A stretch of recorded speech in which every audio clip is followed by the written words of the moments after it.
Hey guys. So, in theory, you should be able to hear me now. This is a new setup, so let's see if this works. Oh, the cameras are there. I have multiple cameras, so yeah.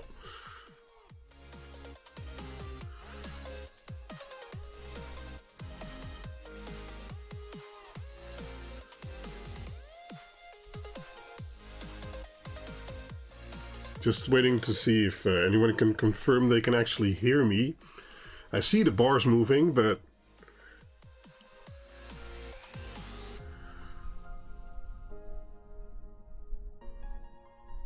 Nice. Oh, the whole family's here. Cool. Okay, so welcome. I thought, hey, I need to solder some new QuinLED-Dig-Unos. This is the revision... Well, actually, this isn't the revision 4 prototype. And I recently got those boards in, so I need to build a few to test them. And, well, this is the revision 4. So I thought, okay, well, let's do a live soldering stream again. And I worked on my camera so that, well, it's really close by now. So I think everyone should be able to, you know, see what's going on. Yeah, I know Eurovision Song Festival is on, but you can choose what to watch. You can either watch me solder some boards, or you can, I don't know, watch some bad music.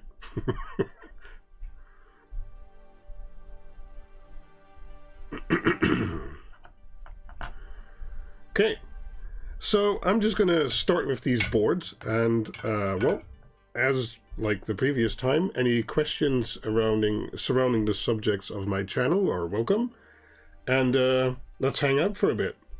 Bad soldering? Well, I'd love to see your soldering, Victor Bart. These boards are hard to break. Okay.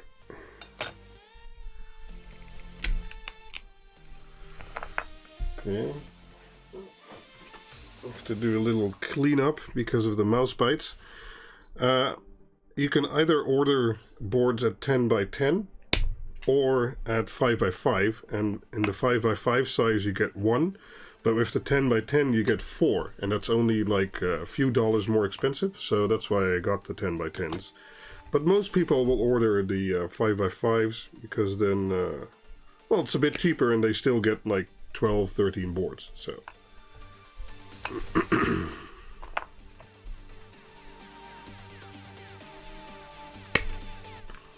So I actually have a Dig-Uno running right now. It's doing a test, and it's over here in this string. This string is currently controlled using X lights, so the lighting data is transferred over the Wi-Fi network, and that's been working really well for the past several days. So, but although I'm soldering the QuinLEDs, that doesn't just have to be the topic. We can talk about lots of things. So, too small for my old eyes. Come, do you even know how small these things are? I mean, look at them in comparison to my face. This is how big they are, and then I rigged up a camera that shows them this big. I mean, yeah, I don't think I can get them even bigger on the screen. So. 41 people watching, nice. Okay, so yeah, I'm just gonna, you know, have to trim this a little bit. So music and everything is okay too.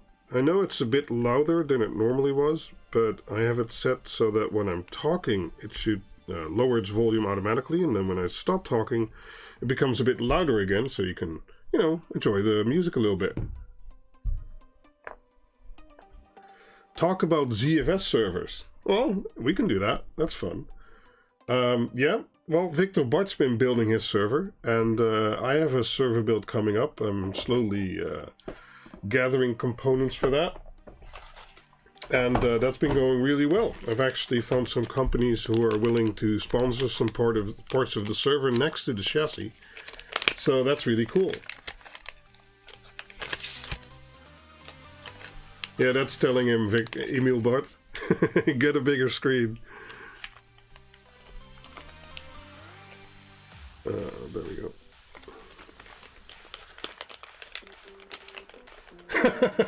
Nice.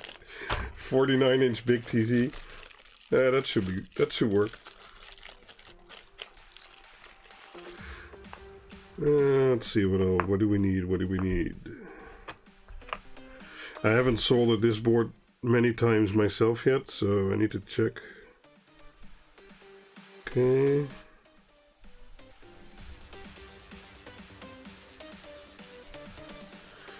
We need at least 2 of those.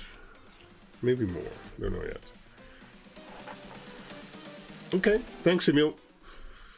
I've been testing this all afternoon, and I think it's working, but you know, you never know once you go live. So, capacitors.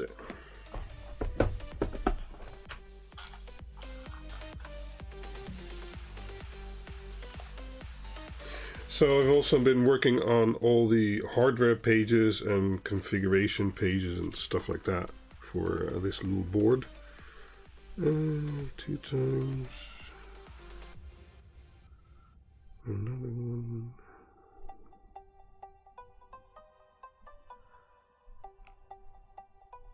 Okay.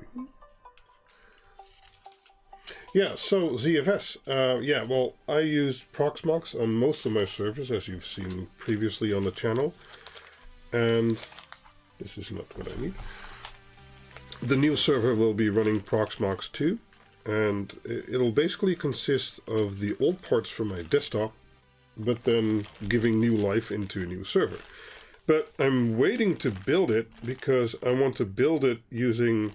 Well, actually, I want to upgrade my desktop to the new Ryzen 3000 series, and when Ryzen 1000 launched, it was out by the time this year, and the Ryzen 3000 isn't yet. So, kind of miscalculated on that, or, well, not miscalculated, but it's taking longer than I expected it to. But it'll get there, and I might do a component update video in a bit. But, have you completely ditched Domotics for Home Assistant now? I wish I could say yes, but I've been postponing it because of 2 reasons. A, it's working, and it's all the lighting in the house I have, except for the garage and studios and stuff like that. And B, although the quad and deca are great, you need to use external, or you can use external fuses with that. And I had an idea in mind for a much bigger board, which I'm currently developing, and I think once I have that, I will switch fully to Home Assistant. But parts of my home are already running over Home Assistant, so I'm kind of in a, I don't know, home automation hybrid setup, I guess. Yeah. So parts of this I will solder using normal hand soldering, and parts I will solder using paste and a hot air gun, because actually it's a lot easier. But it's hard to just have me tell about some stuff, tell about ZFS. Direct questions are better while I'm doing other stuff. So I'm just wondering, I'm biased, right? Why did you switch? It's a good question. I liked Domotics, and it's easier to get started with than Home Assistant because of how you can easily set up switches and automations and Blockly and stuff like that.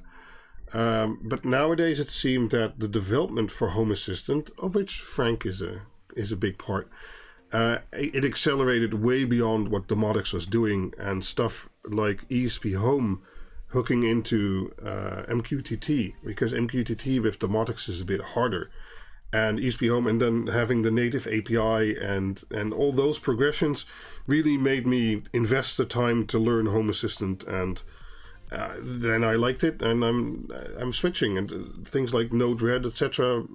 make a good companion where automations and text files can be daunting for people. Once you figure out a little bit how Node-RED works, I think that combined with Home Assistant makes a very great and versatile platform. So that's why I switched, or why I'm switching.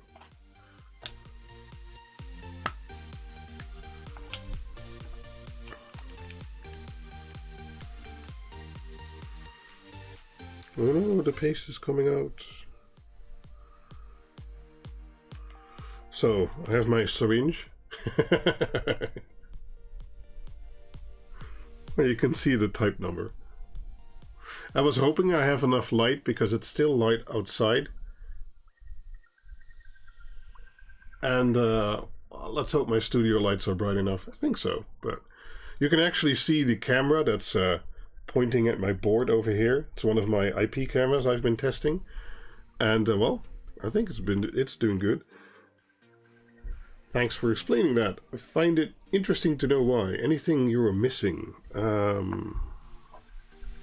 I guess an easy way to set up in Domotics, I just have very simple rules. I make a scene and I call that living room evening. I add some LED strips to it and I set the values that it should assume, and then I say activate this 1 hour before sunup or sundown, and then I have living room morning and living room night, and living room night toggles them to night mode, and living room normal morning turns them off basically.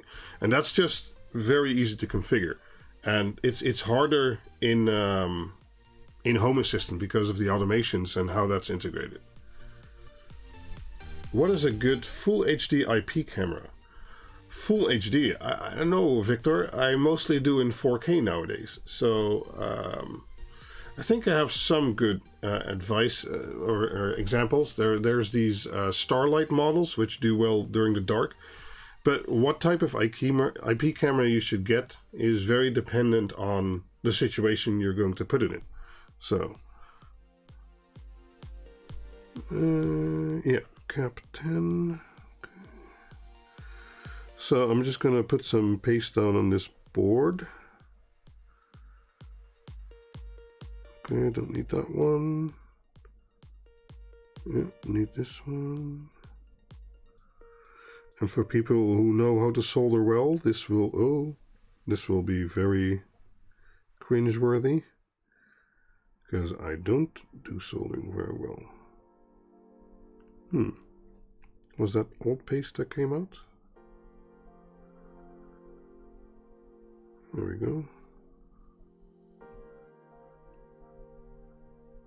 So the fun thing is with hot air soldering, if you make a bridge like that, it doesn't really matter because the surface tension will pull the paste and, well, later the solder tin towards the pads anyway.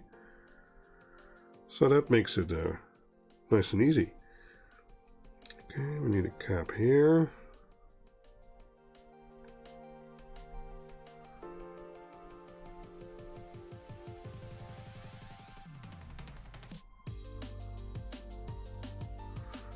No.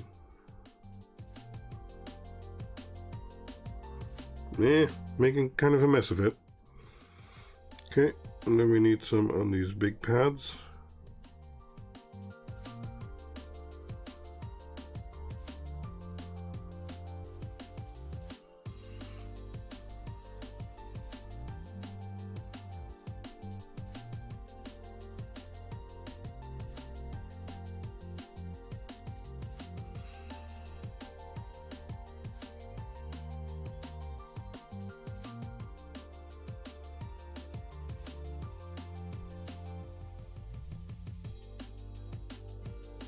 Thanks, Frank. Yeah, I try to, I don't know, give a little bit back to the community with my videos, and I think they're well received, as you said, so that's nice. I like making them, so. They take a lot of time because of all the effort that goes into them, but once, they're kind of timeless content, so once they're there, people can find them, and even in a year, they'll still be relevant, so that's nice. So I don't mind the time that goes into it.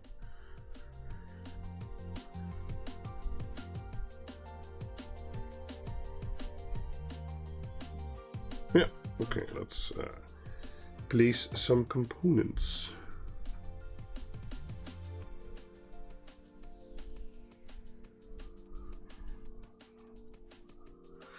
That's a 10.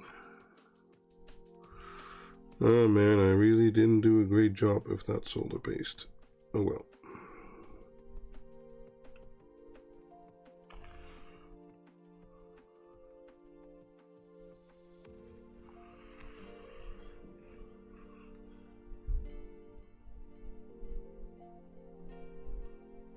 Yeah, timeless content is, I don't mind investing a bit more time into that. But there's something to be said for current content and timeless content. I think a mix on your channel is always best to keep things going and keep it fresh too.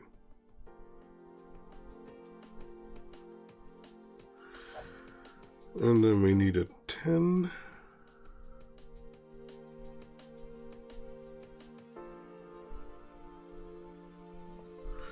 Oh, I made such a mess of this.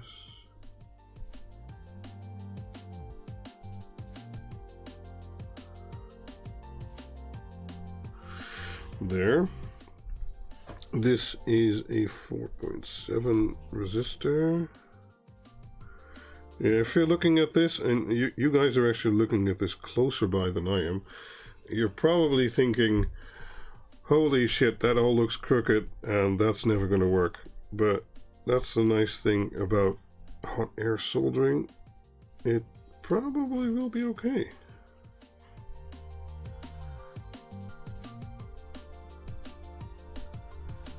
But I'm by no measure an expert. You try to use a stencil. Yeah, stencils will make it easier, but I'm still prototyping the board, and I don't want to cost the stencil each time I make a revision. Once I do make the final revision, I might make a stencil, but on the other hand, only parts of the components are surface mount, and then it's kind of a waste again. So,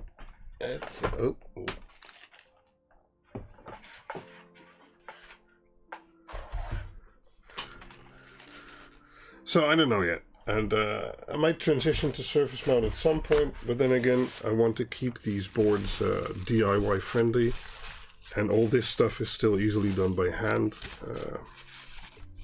Choices.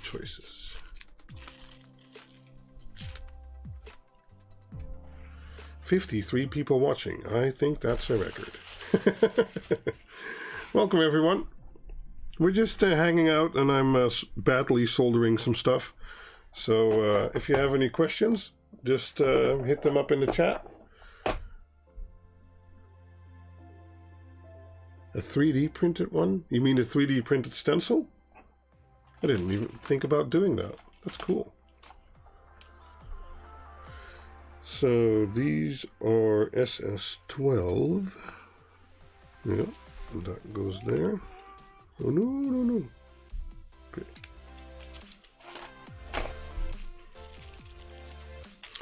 So I've been experimenting on this board with reverse polarity input and output protection, so that even when you hook up everything the wrong way around, in theory, only the fuse should explode and not the rest of your components.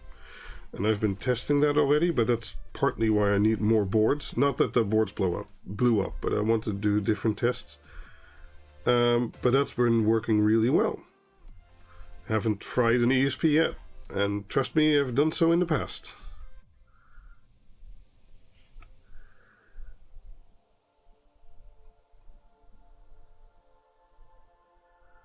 There's a hair on the board. Hi, Jogran? I don't know. Jogran and Tectonic.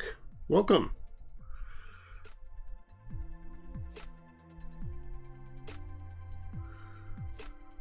Okay, let's just blast this with hot air and see what happens. And if it all goes wrong, well, I have lots of spares.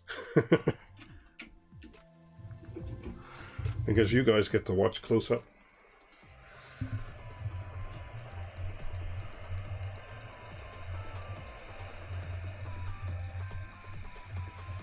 Probably gonna be a little bit of smoke. Oh, and probably the ventilator. The fan is a bit close to the microphone, but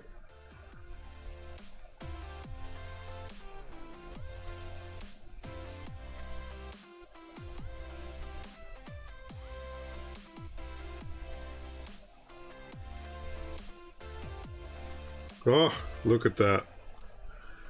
That's why I love hot air soldering.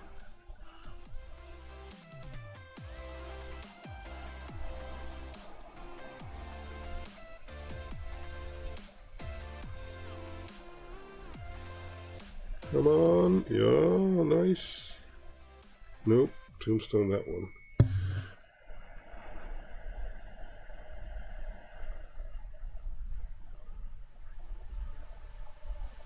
There we go.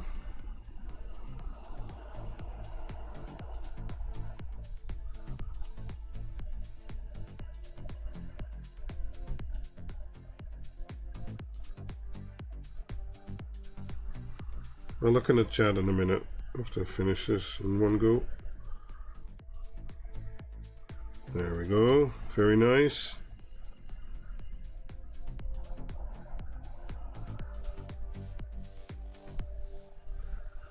See, although it looks like a giant mess in the beginning, it actually kind of fixes itself in the end.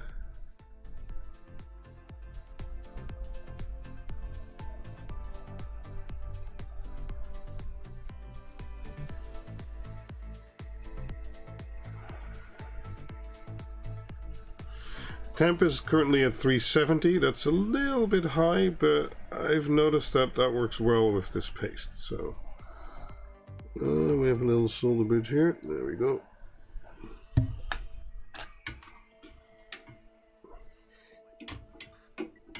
Oh, don't push any keys, soldering gun. No, the components are rated for handling that kind of temperature for a little bit. Maybe not the way I'm doing it. That's well, I think it's still within specifications, but it's not the best way of doing things. But the components should be fine. So these are all passives anyway, and they can take some heat. So never seen if they just float into place. Yeah, that's because of the surface tension. So basically, the pads just pull them towards each other or themselves, and that's why you don't really have to pay too close attention to align them because they'll align themselves. And as you can see here, for instance, this pad got tinned, and that wasn't intended, but that isn't a problem either. So yeah. All English speakers have trouble with my name. Okay. Yeah, I'll allow that link. My headphone wire isn't that long. There we go. Link should appear now. Okay, so that was all the surface mount components. Let me double check. Yeah, so the board has room for 2 pull-ups and 2 pull-downs for the external pins. And I'm not populating them right now because I don't have a purpose for the external GPIOs right now. But for instance, if you wanted to hook up an external switch or a motion detection or something else, you could use one of these external GPIO pins we'll be soldering on later on, and then you can still use a pull up or pull high. So there's 2 pull ups and 2 pull downs. And yeah, that's just for flexibility.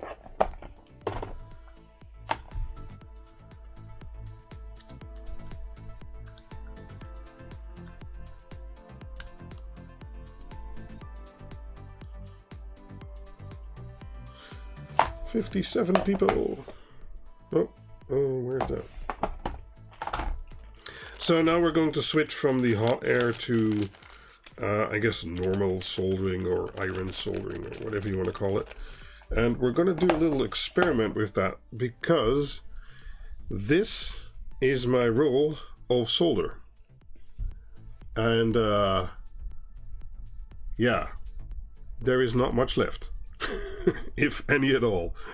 So we're going to I had a kit from CampZone. At CampZone we do workshops and tutorials and stuff like that, and a certain brand sponsored us. This video isn't sponsored, but they gave me some soldering samples, and I thought was like okay, well, I'm going to try out some stuff today anyway, so let's give these a try.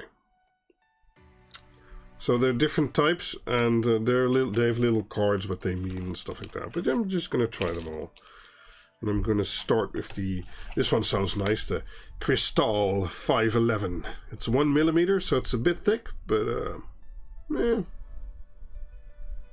think I can make it work. So let's see.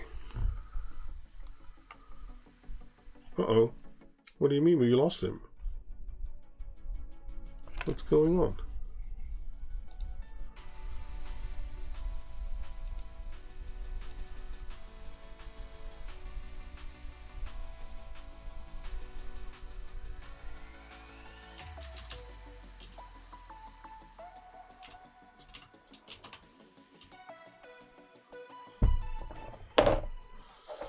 So refreshing fixes it?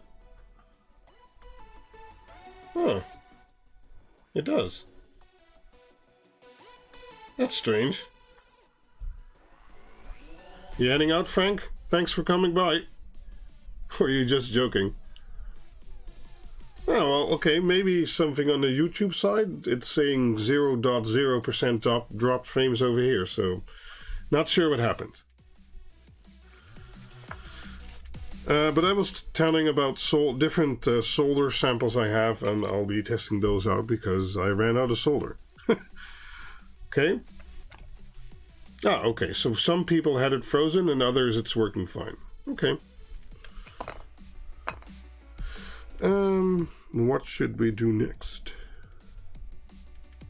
Let's solder on the level shifter.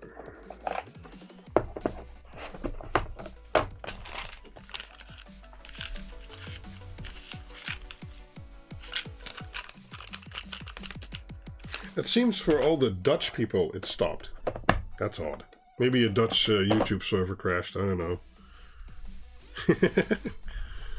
So, anyone have any questions? Okay, the level shifter goes here. You have to bend the pin slightly.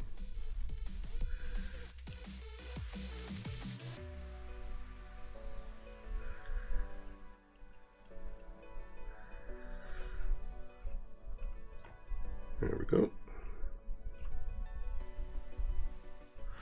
And yeah, I wonder how well this solder will work.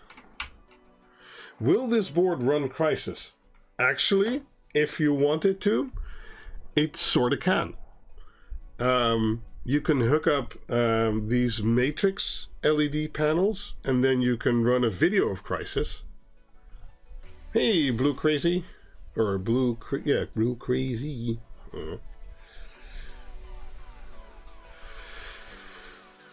Oh, that's right. I wanted to. Forgot to do something. There we go. So let's see if this will melt on the tip. Oh, wait a minute. It did it again. Or at least my preview window on my second PC is currently frozen. Can you guys still see me?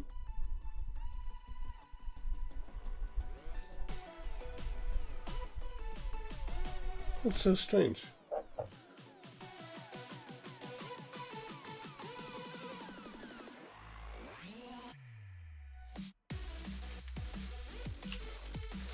Well, that is kind of annoying.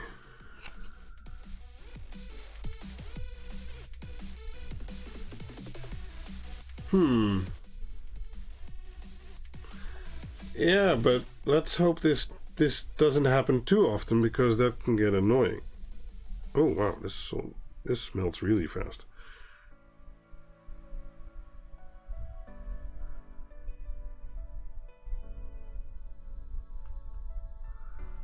Wow.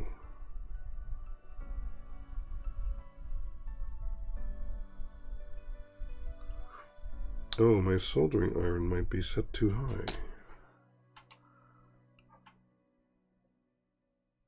No.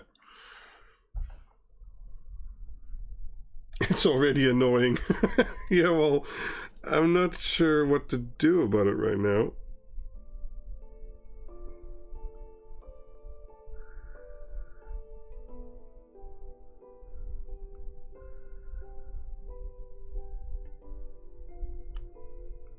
No.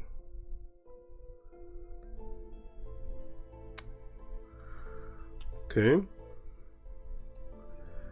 This paste doesn't make very nice shiny mounts, but it seems to adhere well. So, should be fine.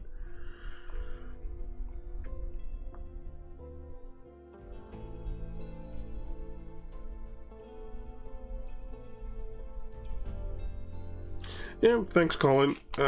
Let's hope so. I have the bitrate that I'm streaming set a bit high, it's 10 megabits. But I'm also streaming in 1440p, so I was like, well, you have to give it a few megabits. But that might be it. I don't know.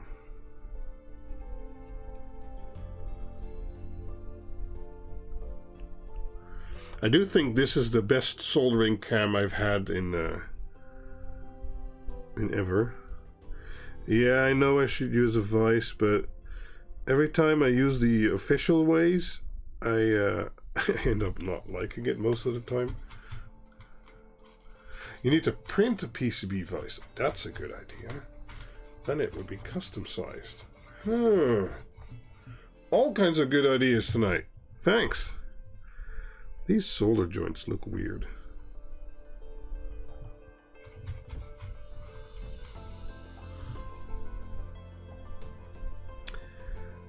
But I guess it's soldered. I mean...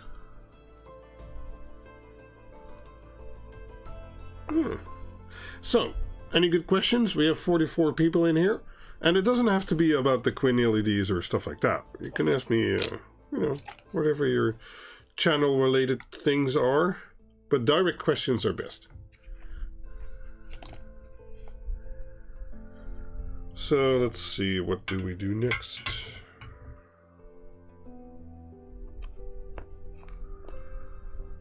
I think it's pin headers.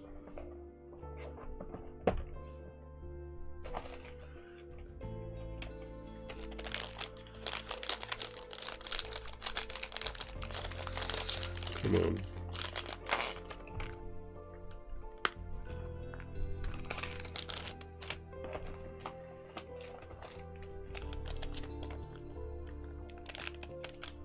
How much new ideas do you have for your house? Are you using ESP Home if your original QuinLEDs? Let me answer that one first. Yes, I am. I have some QuinLEDs OGs, which I converted to ESP Home, and now I'm using those in Home Assistant, and that works fine. And how many new ideas do you have for your house? Well, there's just stuff I want to do, and I want to improve the lighting, and I want to improve the thermostat shite, and I wanted to improve the humidity in the bathroom, so I made a video about that.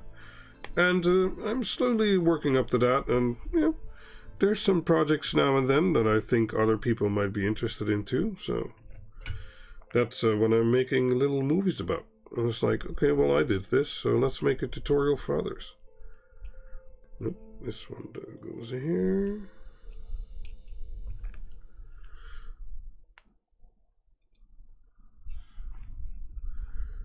Do you know of a barrel connector that can be soldered on your QuinLED boards?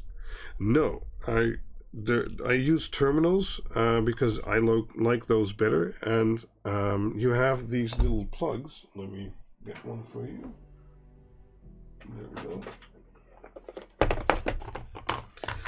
So you have these and the counterpart for that, and those are basically wire to barrel connectors.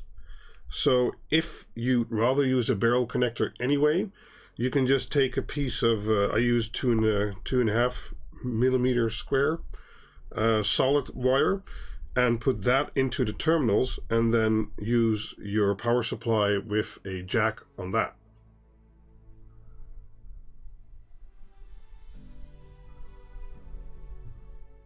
Does that explain your, or give an answer to your question? I mean, you know, I use barrels on some that I don't put a lot of volt or amperage through, but I'm always kind of worried that using one of those barrel plugs, the internal wiring might be pretty small, And when I use a terminal, I at least know I can put like 10 or 15 amps through it. So that's why I put terminal on the boards.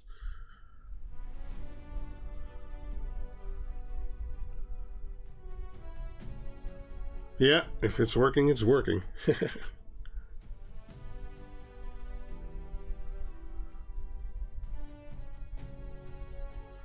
I hope you keep... Yeah, I'll upload a video with an archive of the stream so you can always watch back.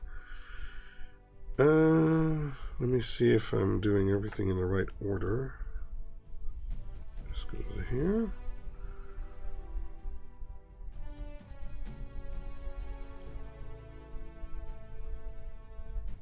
I think so. Now let me use my little trick. Oh, trick didn't work, damn it.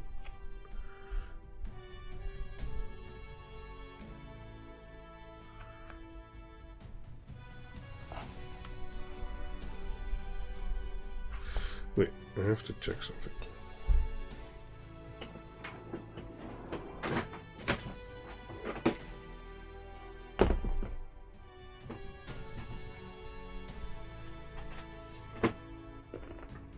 I always forget if the terminals are higher than the standoffs or the other way around. So let's put them on there and just see. The terminals are higher, so they go on later.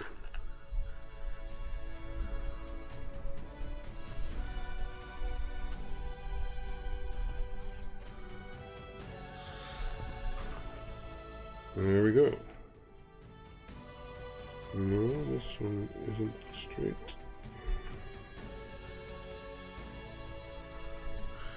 Oh, that must have looked weird on the camera, sorry.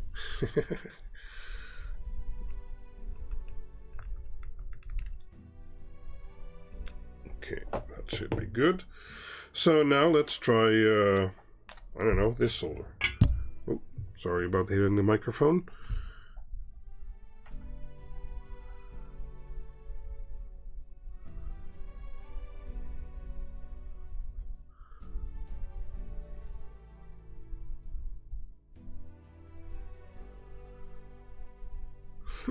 Strange.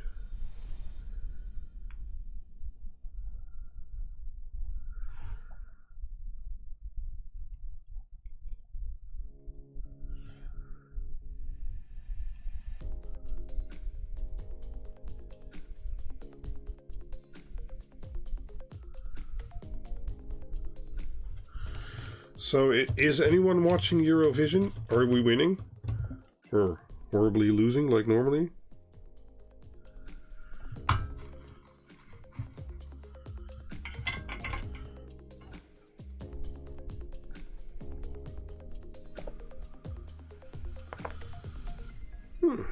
Should be good.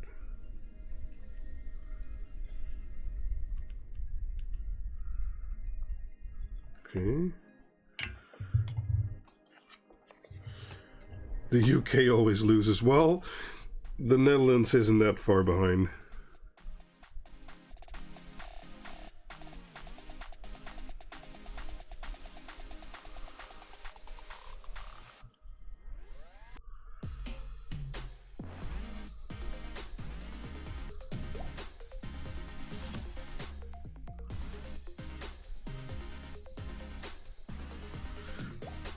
This is such odd solder. I mean, it solders fine, it melts very quickly.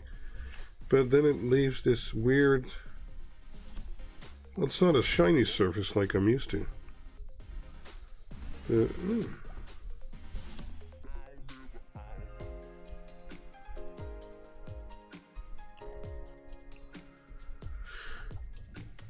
Is there any people here who joined last time too? Last live stream?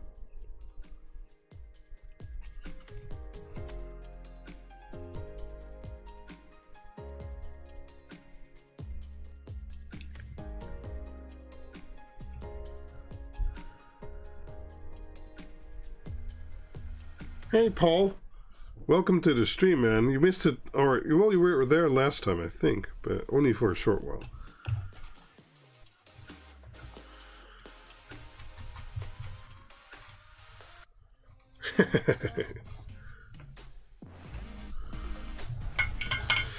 Okay, that's those. And I think we can then put on some terminals.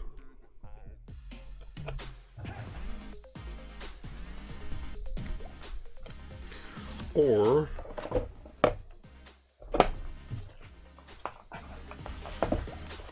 do we need to put on the fuse holders? Where did I mention? There we go.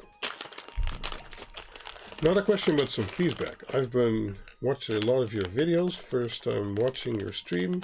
Something I noticed on your videos. I think you have a script.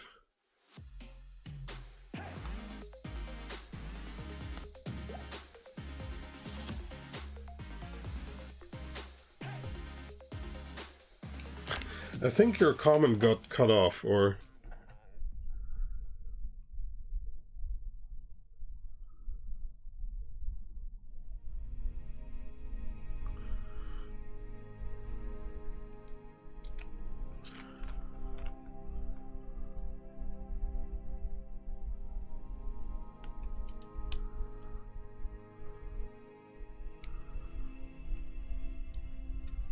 Kevin? Oh, filming.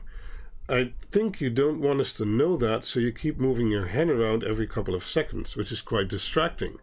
Don't get me wrong, I really like the vids. And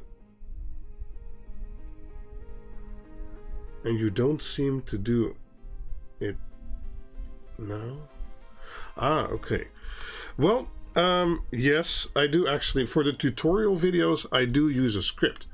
But for the past 2 videos, I've been doing something different. And I was already wondering if people had noticed. For the past 2 videos, I used a teleprompter. So that's a device where you have the camera actually behind a piece of glass, and on that glass your script is projected, and then I'm literally reading that script while looking through the text into the camera. But that's only been the last 2 tutorial videos. Before that, I used to do it basically from head, but then I'd have to stop every few seconds or a few sentences to read what I was going to say and then start the video again.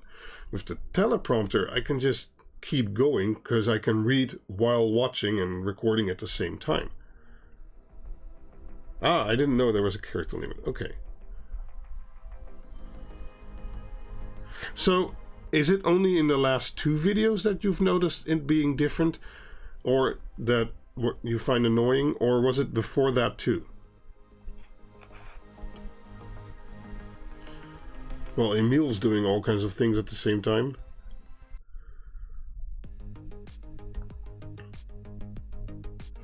Okay, well, we've used the 2 red solders, and those give those strange dried up look. So let's use some of these green packets. Crystal 400 and HF32. Okay, let's use the Crystal. That sounds expensive. What were we soldering? Oh, I forgot to solder this completely.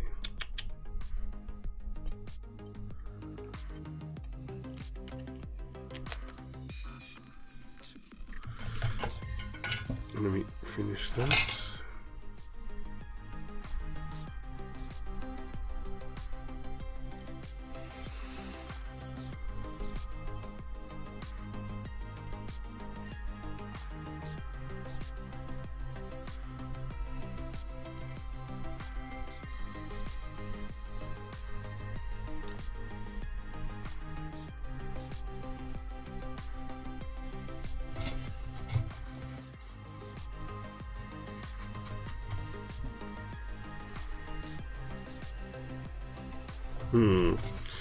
I need a bit more flux.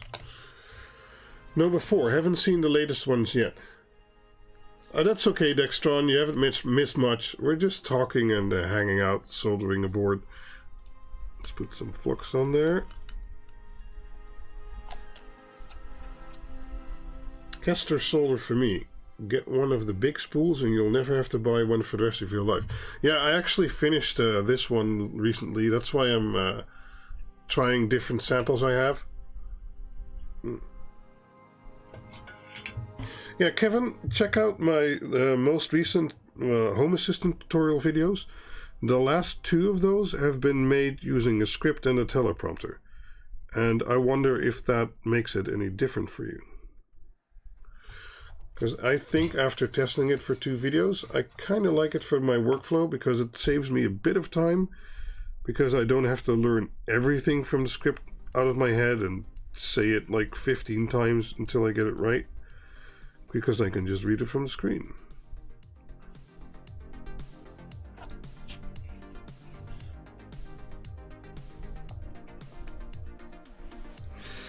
Okay, time to solder these big ones. And since these are connected to the planes, I need to sink in a lot of heat.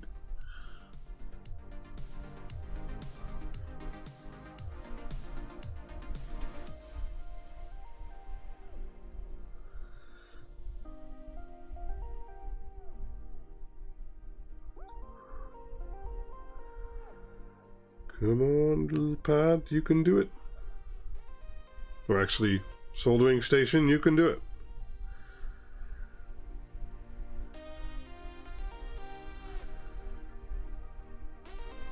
Do you already have enough content for a nice blooper reel?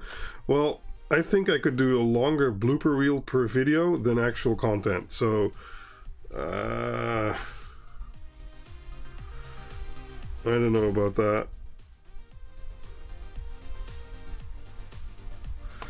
Don't know about this either. We'll see.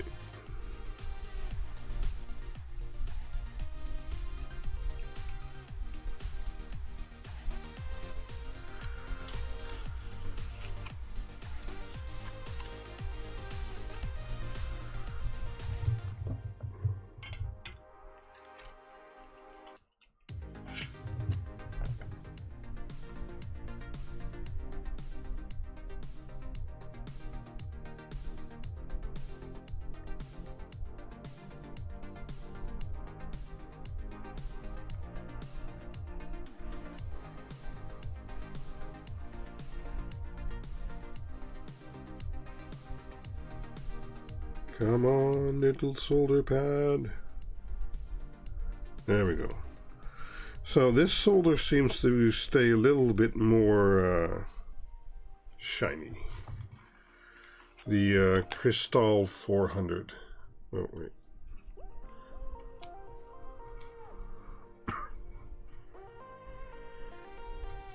Kester solder. Yeah, I've heard that's good. But, yeah. I haven't bought anything new yet, so I'll look into that. And probably indeed buy a big spool, so I'm set for life. But yeah. As I said, I had these samples anyway, so it's fun to try them out.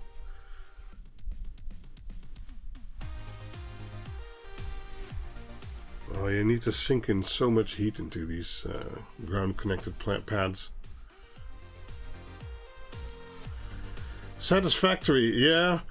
I've played that too, but I always have a choice. I can either play a game or work on a video.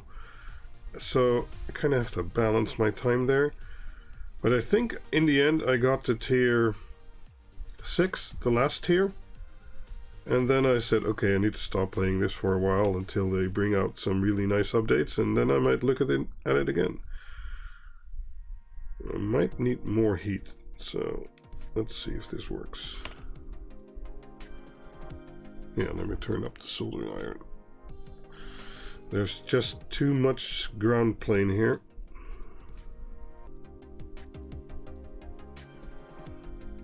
Come on.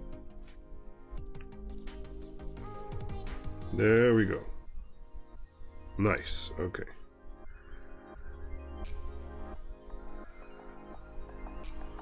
And these are the hardest connections on the board to solder, because it just needs so much heat. Okay, oh, nice. Aw, thanks, Paul. That's cool. That's my first super chat ever, I think. Yeah, well, I think that is my first super chat ever. That's really appreciated. Thanks for sharing your knowledge and experience. Thank you. Well, thank you for watching me share my knowledge and experience.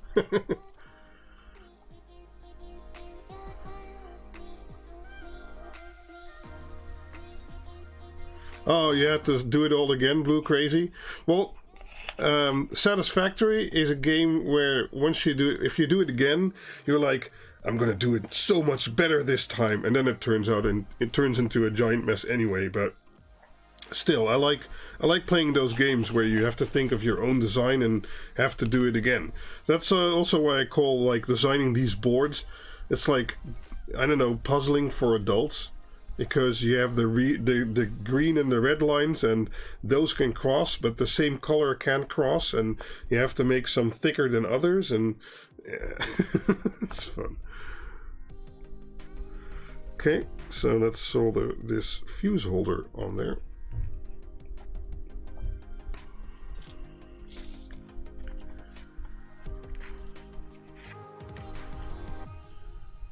What kind of soldering iron do you use, and how much heat are you using? This is a IUA Int 3210, and it's a digitally controlled soldering iron, and I normally have it set to about 350, 360 degrees, but it kind of depends. If it's a big ground connected pad like this, I might raise it up to 400 to be able to soak in some more heat quickly, or more quickly, or whatever, faster. So these pads can be hard. So right now we're using the HF32 soldering tin.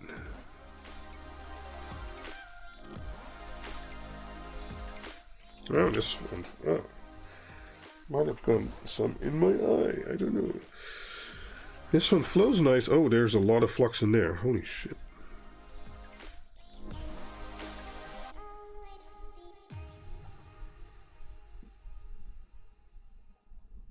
Yeah, this is one of those ground connected pads again. Okay.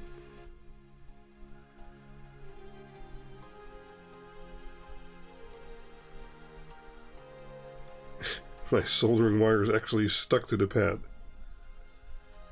Come on, heat. You can... Oh, there we go. You can do it.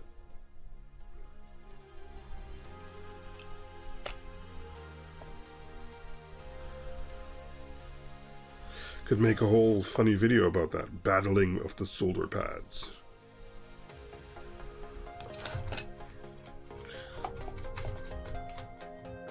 $50 people watching. Wow. Well, I guess it's better than doing this alone. I was like, okay, I want to solder one or two of these boards today, and I was like, if I'm gonna do that, I can just as well live stream. So I spent the whole afternoon preparing the live stream, and I could have finished 8 boards in that time, but you know, I'd rather hang out with you guys too. So okay, that's all been soldered. It doesn't look that great, but it'll work. Okay. Oh, did I do that in the right order? I guess so. We'll see. So, are we going to put on a Wemos D1 Mini, which is this, or are we going to put on a Wemos D32, or MHET, or whatever you want to call it?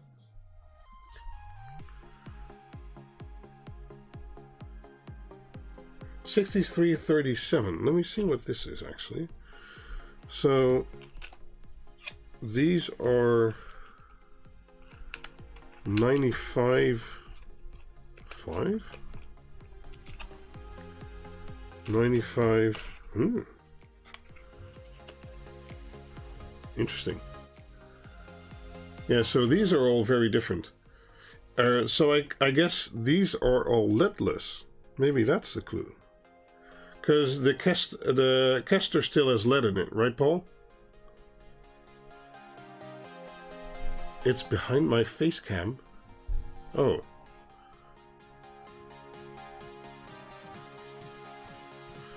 Yeah, I really figured you were waiting on those. It should be the desk cam is often about 1 second behind the face cam, so there's a bit of delay there. That's true.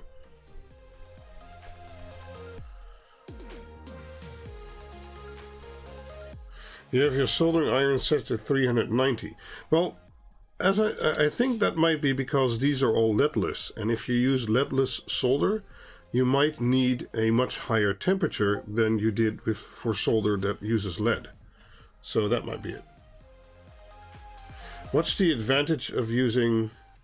Oh, you can post that. Hold on. There we go. What's the advantage of using an ESP32 over an ESP8266 for QuinLED? Well, that's mainly for the analog boards. You can use a much higher PWM frequency. So QuinLED OG with an 8266 was limited to 1000 Hertz.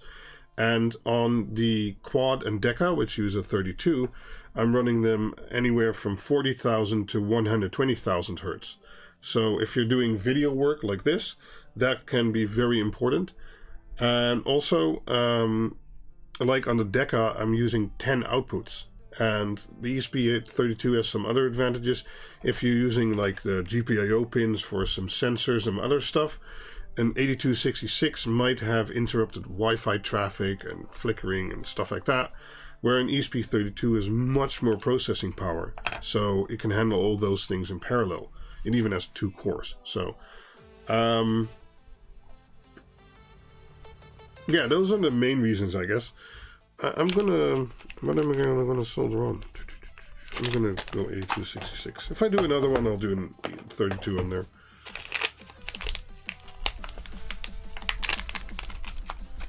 A non-shiny finish. Well, then this is leadless solder. That's been confirmed by this. Okay, so these are all leadless samples. Interesting. So, what's the main advantage of going leadless for a hobbyist? I mean, is there any? Except that lead is, of course, poisonous, but other than that, which, yeah, that's a bad reason.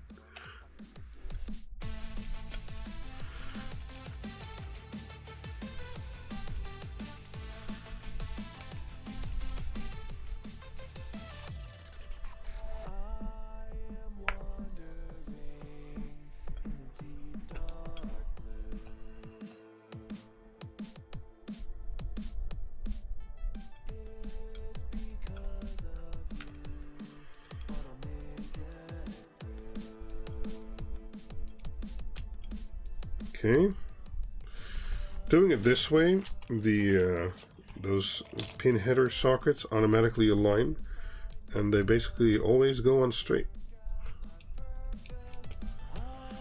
When I didn't do it this way, that certainly wasn't the case. Environmentally friendly, yeah, I can get behind that, but I don't know how much that matters for a hobbyist at home like me or you guys. But yeah.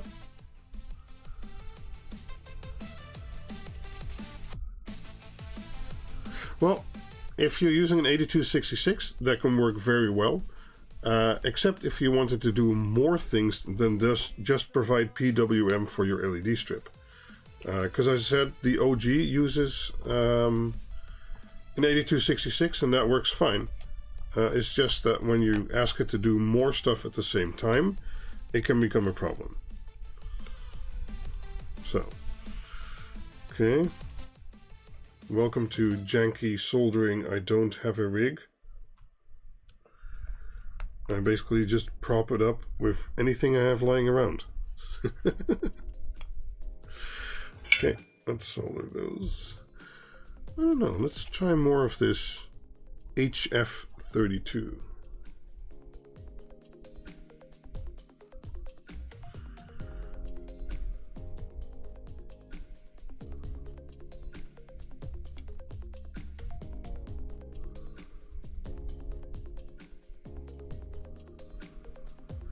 Come on.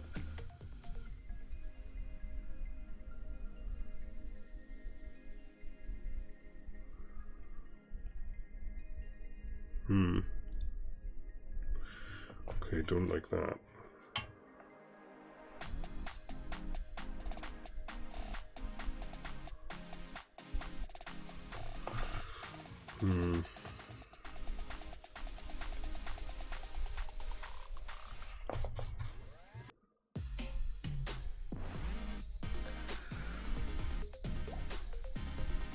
Okay.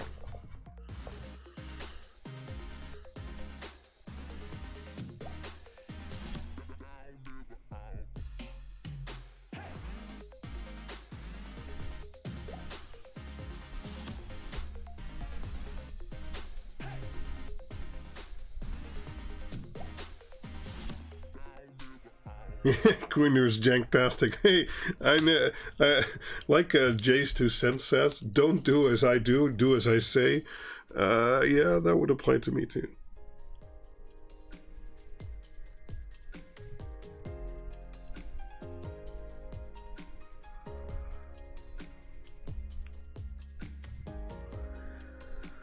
Oh, I like this Crystal 400. Seems a bit better.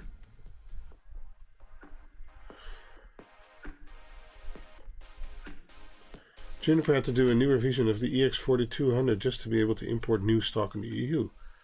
Oh, wow. Okay, didn't know that. Thanks, Fabian. Cool.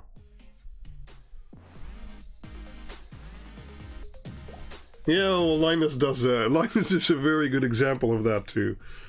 That's true. They're fun channels to watch, so... Oh, wow, this works a lot better.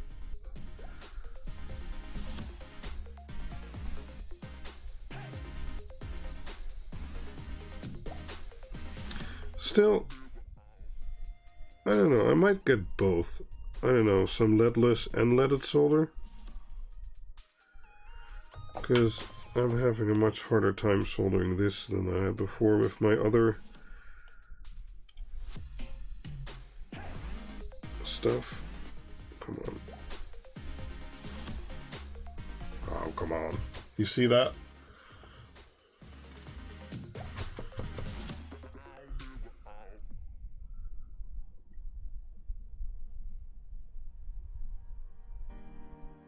Okay, interesting. Yeah, okay. This, I guess this needs flux.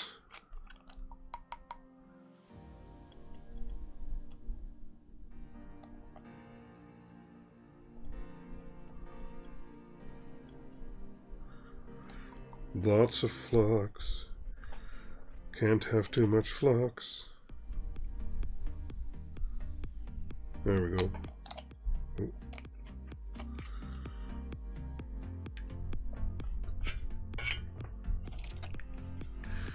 See if that corrects those. No, damn it. You guys see that? It just sticks to the iron.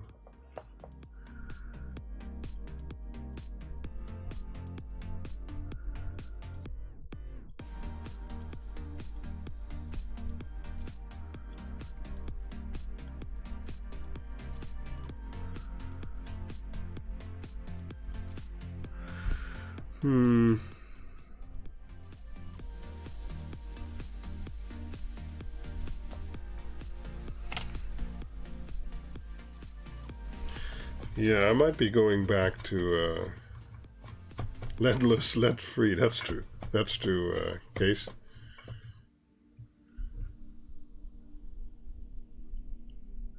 Yeah. If Big Clive says so, I tend to agree with him. I like watching his stuff. He has a nice channel.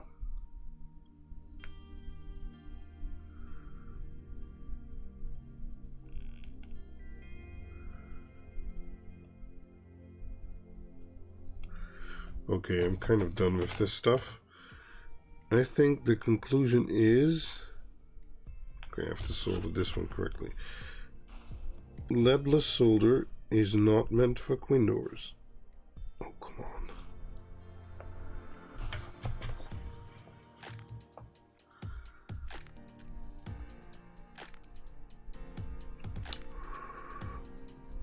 Sure, whatever. Let's see how the old one performs. Still have a little bit left. Should be enough. Nice. So, back to 350.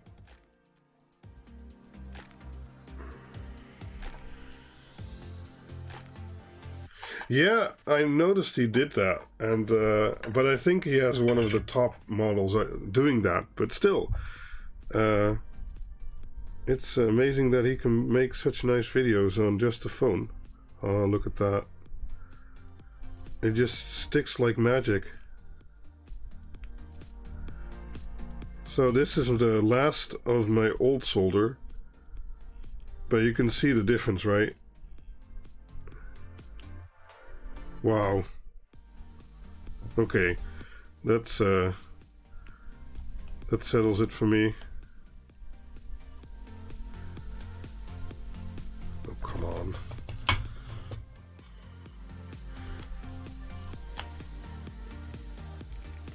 I'm a big fan of heavy metal. Shouldn't be in nature. Oh, even though, okay, yeah. Okay, well, sure.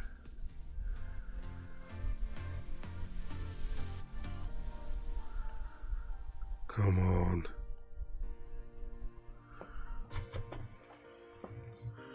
Maybe I'm just doing something wrong, but you saw how easy those other pins went?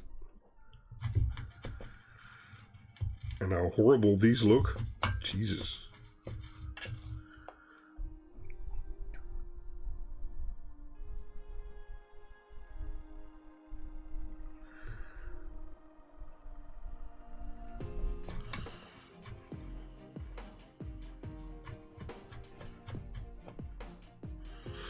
Yeah, okay. Let me try something real quick. I'm going to reinitialize the overhead camera. And I think that might take the delay away. Let's see if that helped. Okay, now let me reflow some little stuff here.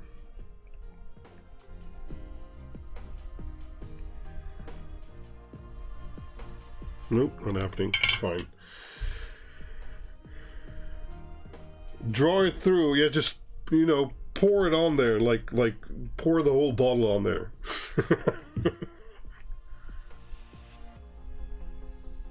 Yeah, I have a syringe too. It's Chinese, but I have I have two of these, and I've heard those are pretty good. They're the Econs. But I like using the little bottle with the little brush. Makes it easier.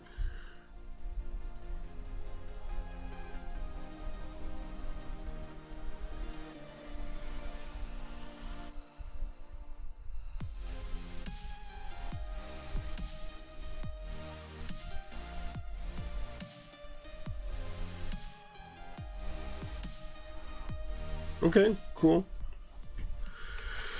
Okay, so let's see here. Oh wait, I haven't soldered this side yet. Uh-oh. Do I have enough soldering wire? That is the question.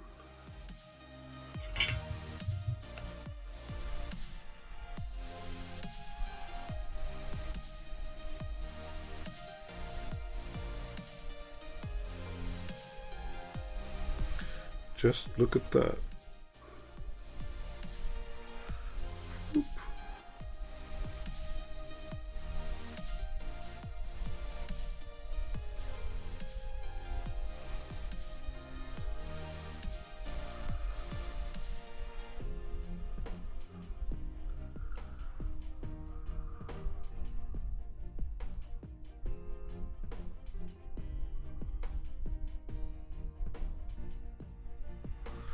No, I'm starting to run out. I mean, just look at those joints with my old solder. So much better.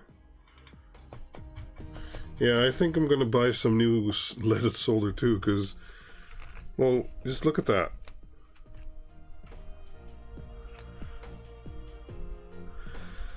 Oh well.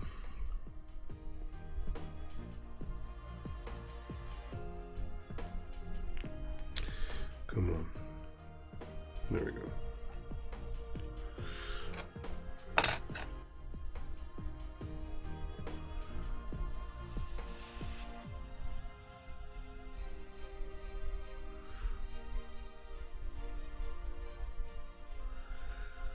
Oh no. I'm not gonna make it.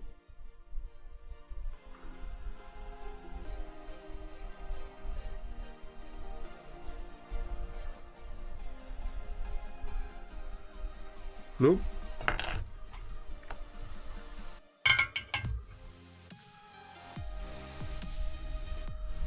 Not got the camera in your way and 50 people. Oh yeah, that's true. But I like this. What do you guys think of this new overhead setup? You can see it in the shot with the webcam, but I basically got an IP camera. It's 4K 30 FPS, and I've zoomed in all the way. Oh damn it! I touched it. Sorry. It'll stop wobbling after a little while. It's basically hooked up with with, you know, I told you I was from the janky setups. It's basically a giant plank, or actually 2 planks made together, hanging from the roof. And, yep, that's the soldering cam. I think it's an improvement over last time, so...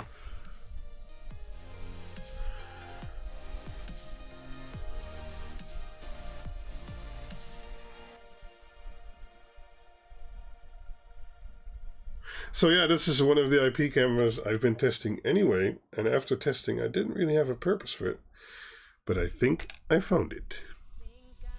So let me try some of this. I bought this in China at some point.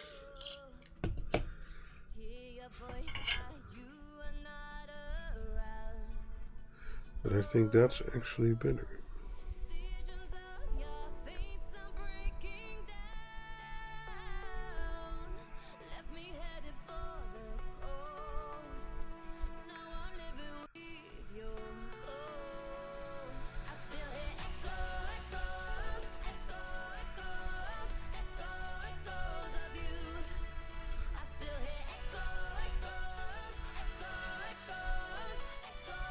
There are no stupid solutions, just solutions. That's true.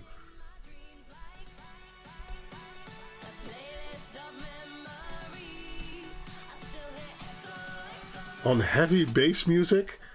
Well, the camera would be fine, I think. It's just this danky construction that I wouldn't advise. Okay, so those have been soldered. There we go. So those can now separate. That's fine. And then we have a choice. We can either keep this board 5 volt only, or we can make it 5 volt and 12 volt compatible. And since I already have other boards which do the 12 volt part, I think I'm going to keep this 5 volt only. So I'm not going to solder this part, which is the DC-DC converter. And it saves $1.50, so that's nice. So we need a temperature sensor. Let's see where I have those.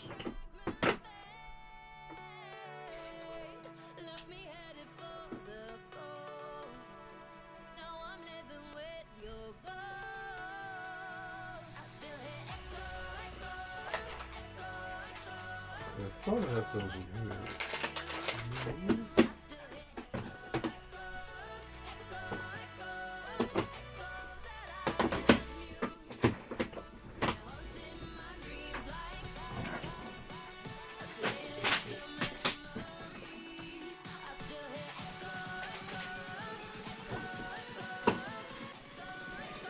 And we get one. There we go.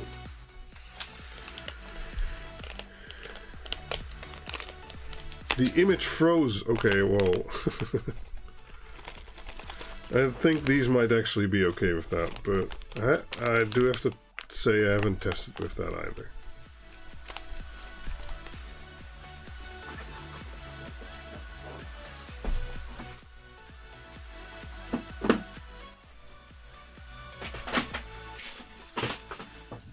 So, enough about me for a little bit.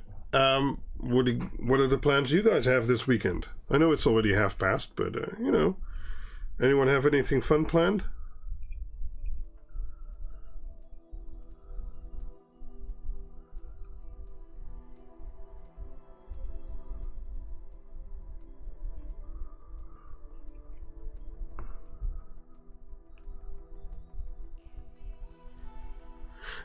This board is called the QuinLED-Dig-Uno, and officially it's only for a single digitally addressable LED strip, so like WS2812B or APA 102. But if you use it with an ESP32, you can actually hook up 2 if you want to. But with digital addressable LED strip, that is not that important, because you can just make one longer and then separate those parts and make different effects on those and stuff like that. But you can do it. Sorry, I asked you earlier, but not sure if you spotted it. Are you storing the YAML? No, I don't have a Git repository like Frank does, because a lot of stuff is just me experimenting around, and but I do share some of my configuration files and stuff like that on QuinLED.info to get people started with with the QuinLEDs at least. And I make tutorial videos for Node-RED and Home Assistant and stuff like that. So. Oh shit, how can I do these small little things with this bad solder?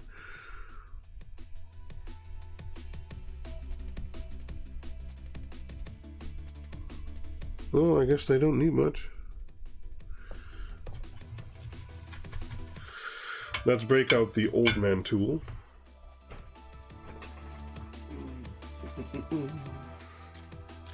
It's a magnifying glass.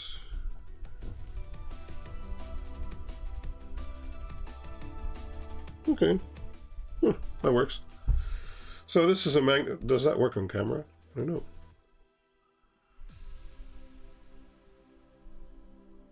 That's so odd.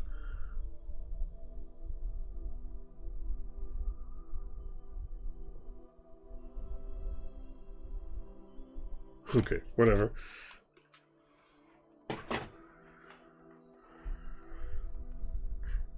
I will make all the pages I have for this, so that's configuration guides, that's soldering videos, and everything you need, hardware guides, where you can order all the stuff. I will make all that available once it's done. And it's getting pretty close to done, so that should be soonish.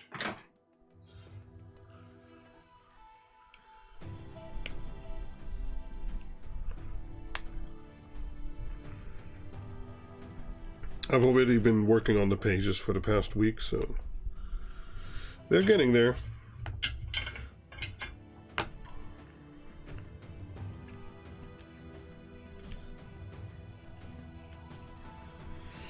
Okay, oh, damn it. This cord isn't long enough.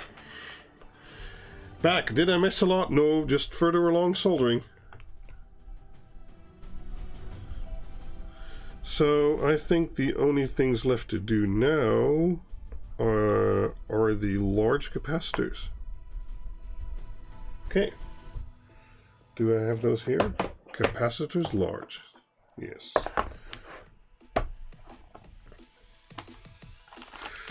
And let's put one of these on there.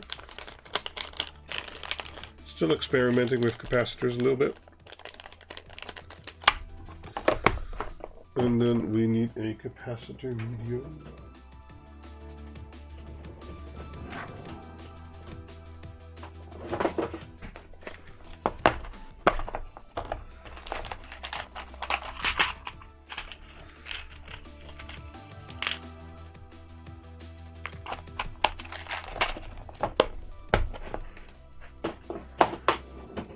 How long have we been streaming? Do we know? Can I see this somewhere? 1 hour, 1.5 hours? Holy shit. You really forget the time while streaming. How do you have time for all this besides your work? And what's your day job like? That is a good question. I often don't have time for this besides my work. But I basically, like I said in the stream before, I can either choose to play a game at night or work on my videos. And, well, as long as I choose to work on my videos sometimes, you guys get videos. That's basically how it works. And things like PCB designing and stuff like that is an hobby of me, and I like doing it. And also making the videos and editing the videos. And it sometimes looks a little bit... Oh, wait, that's the wrong one. A little bit like work, but I definitely enjoying doing this as a hobby. So where you might go out and cycle or walk or do something else as your hobby, I do this. And as I said, less gaming is more videos. Thanks, Q knowledge is key and you provide lots to the community. See you in another stream. Thanks for joining, Dominic. And of course, thank you for the kind words. Oh, wait, we don't actually need one of these. Let's see if I have a different cap. Should have.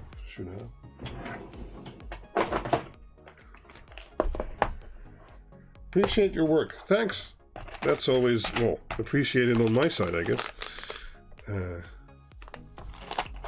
That's part of why I like doing it, because I know it helps some people get started with how I looked at other videos to get started, and that keeps the ball rolling, I guess. 10 volts. Yes, sir.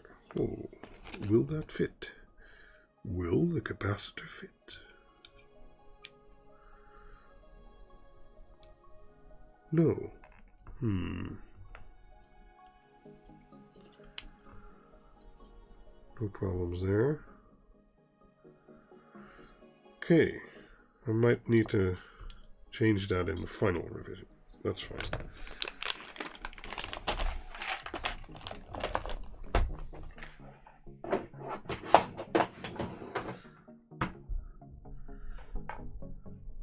How do you guys like the music?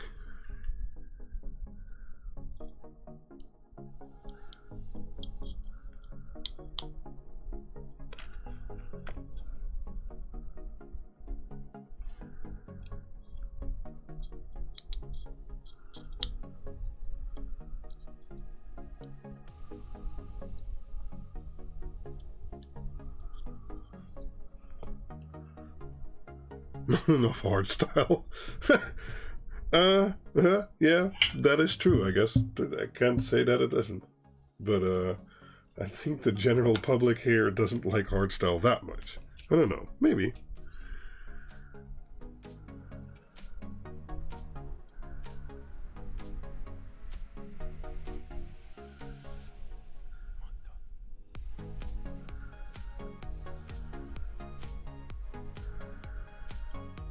Come on.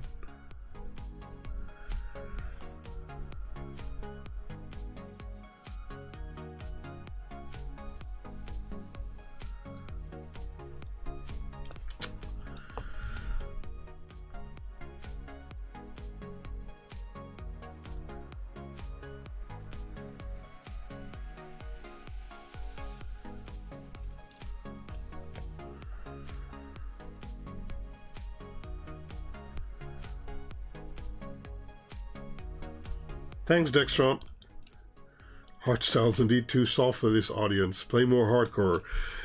You can do that on maybe your brother's stream, Emil. But I don't think he's gonna go for it either.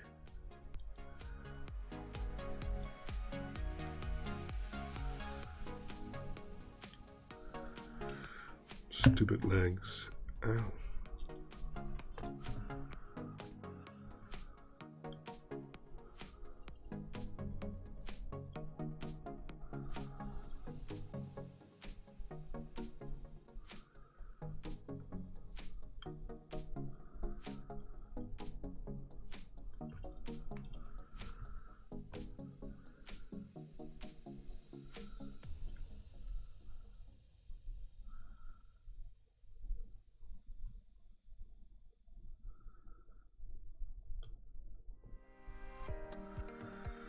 I need my old solder back.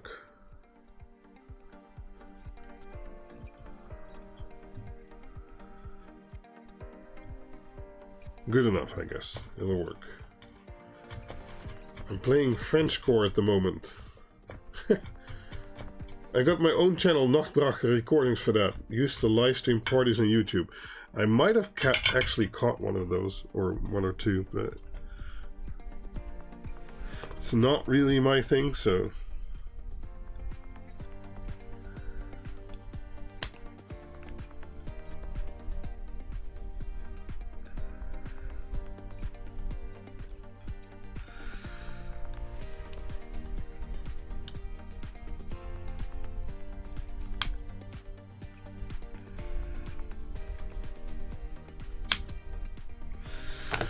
Okay.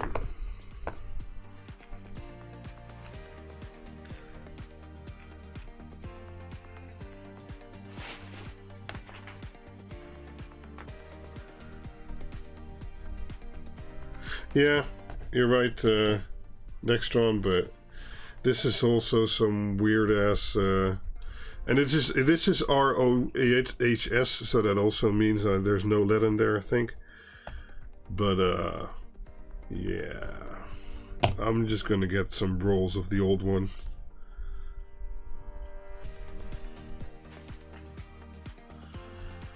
So, 53 people watching. Any other topics? As I said, what are you guys doing this weekend? Any fun plans?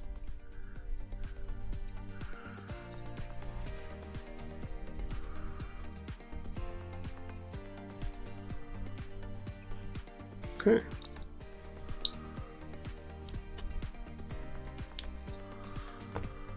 Very nice. Okay, well this board is done. So as I've been streaming for 1 hour and 35 minutes, I'll keep going until the 2-hour mark, I think. Because it's nice hanging around. And as I said, questions? Let me know. I'll pay a bit more attention this time. Working out the kinks on the 3D printer right now. Hey, Jay After Dark. Yeah, 3D printing is nice, but it's a fickle, how do you say that? It's a fickle mistress. Once something doesn't align right, it's hard to get it right. What are you making and what for? Well, actually, let me show you. Let me turn off some studio lights. Skylights, front right. Okay, let me turn off all the studio lights. Not sure what will happen to the IP camera. Oh, okay. So you see this behind me? This glowing cord of lights, I guess. Those are addressable LEDs. And they are being controlled. Let me turn back some lights. This one, for instance. Yeah, those are being controlled by a QuinLED-Dig-Uno. And in the case of these are being controlled over the network using X lights. Are you going to show the end result? Well, yes and no. The end result is basically this board. And you connect addressable LED strip to it. And then you can see, well, you can control the addressable LED strip and make it do all kinds of patterns and stuff like that.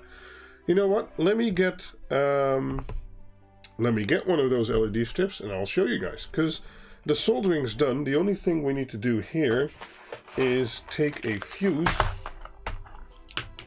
because these boards are fused now. Let's take a 5 amp and insert that fuse. Oh, there we go. Board finished. And yeah, let me take one of the LED strips. I actually have to take the controller that's behind me, because I made that one 12 volt compatible and I didn't make this one 12 volt compatible. So I will be right back. I just need to get something and I'll show you the end result. Okay?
Okay, I'm back.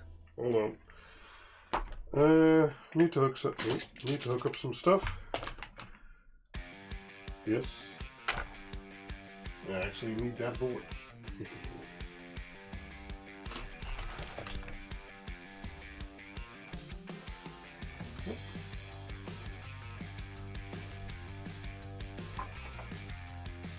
Christmas show off.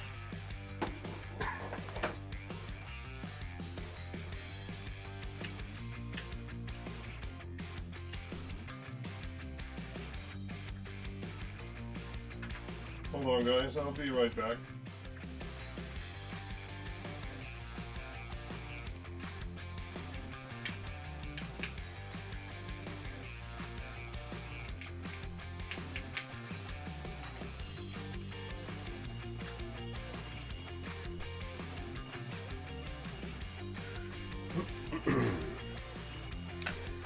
Hello.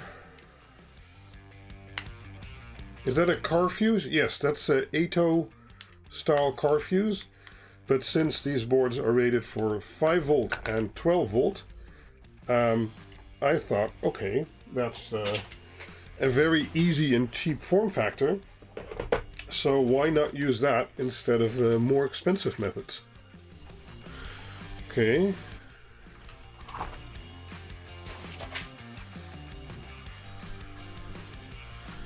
So the difference between these two boards is that this one has the 5 volt to, or actually 12 volt to 5 volt regulator soldered on there, and this one doesn't. Okay, and that saves in component costs. And yeah. So we need to change this jumper to set it to 12 volt because I'm going to hook up a 12 volt LED strip instead of a 5 volt one. And then we need to change this jumper because I'm going to use it with ESP Home and Home Assistant instead of using it with X lights like I was doing right now. And it's a pain with these jumpers, but it's the only way I was able to think of to make it basically compatible with anything out there. So you can use it with fast LED, you can use it with Home Assistant, you can use it with X lights, all kinds of stuff. Yeah, the soldering can be a bitch, as you saw, but let me tell you, getting some good solder, it makes all the difference. Actually, let me turn on the lights again because this looks better with all the lights on. Yes, there we go. Okay, so I need to hook this up, and I know I made some strange stuff with this. So white is ground, which turns into black. Okay.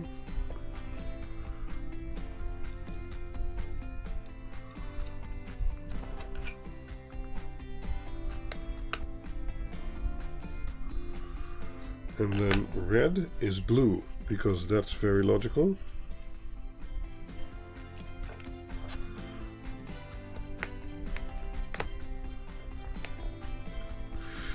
And then these two can go into the data line. Don't worry, I'll be putting up tutorials and how-tos and soldering videos and articles on how to make this and what to do with it. All kinds of stuff like I did for the other boards, I'll be doing that for this board too. I have heard Volbeat before, and it's okay, it's not really my cup of tea, but yeah. Okay. Instead of the 8266 that was on the other board, let me put a ESP32 on this one. And as you can see, in theory, the single board is compatible with the 8266 and the ESP32. So that makes it very versatile, and you can use it for anything, whatever your budget suits. Can you explain what your board provides that just the D1 Mini can't do in its own? Yeah, basically, it's just an easier form factor, and instead of having to hook up all the wires externally, you can run all the power through the board. And it does all the GPIO layout and all that stuff for you, And it also has a level shifter, so that even if you're using a bit longer wires or longer LED strip, you won't get any corruption or other problems like that. So it's just basically a nicer form factor, and it's easier to use. That was the main goals. Also, I've broken out some GPIO pins and some 5 volt and 3.3 volt pins, so you can easily hook up different sensors, switches, inputs, whatever you'd like. Okay, let's connect the power. Oh, and it's also because of the fuse and the reverse polarity protection. You could also say it's a bit safer than without those, because especially with 5 volt strip, you're running a lot of amperage. And if anything goes wrong, that could easily create a fire. But by running it through the board, of course that has its limits, but that's about 15 amps, you would be at least fused, which you wouldn't be otherwise.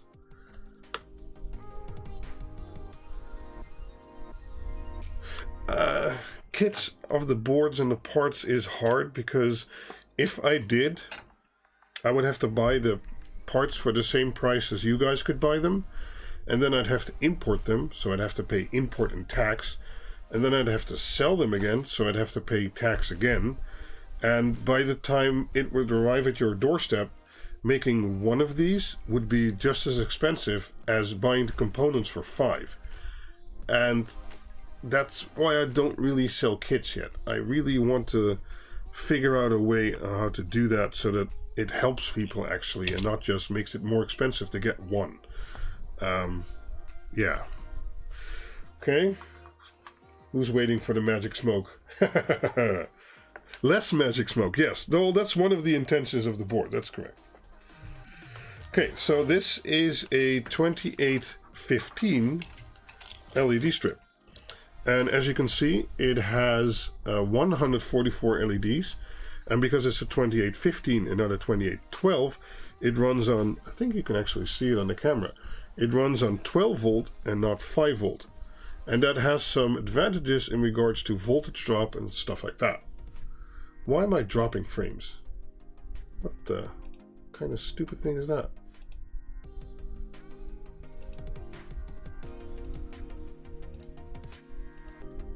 Weird.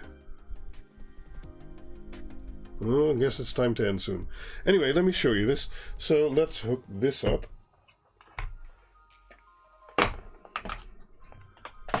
Let's see, I set it to 12 volt. Yep. Okay, well, it's already doing a pattern, as you can see. But this is a pattern that... let me turn off the lights again. That's the nice thing of remote controllable lights using QuinLED.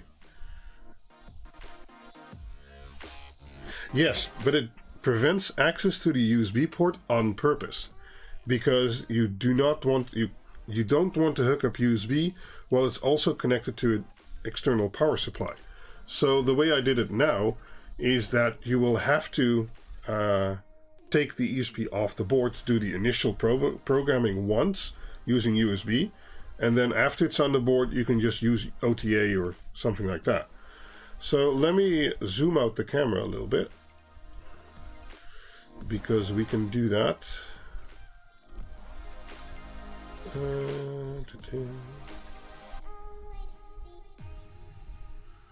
little bit more. There. Let's see if that focuses, because there's not a lot of light.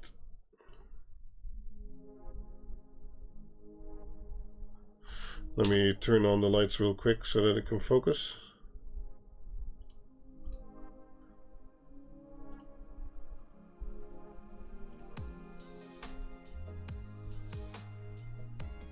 There we go. And now it should keep that focus. So that's fine.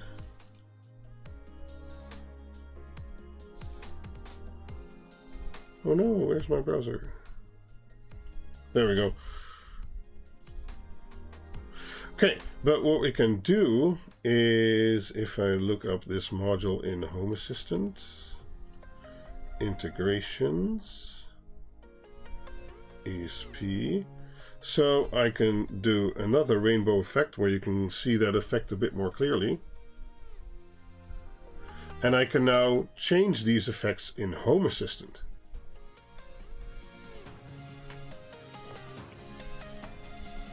So basically this board enables you to use all kinds of, well, addressable LED strip. And as I said, in this case, it's a 12 volt strip, but it can do 12 volt and 5 volt.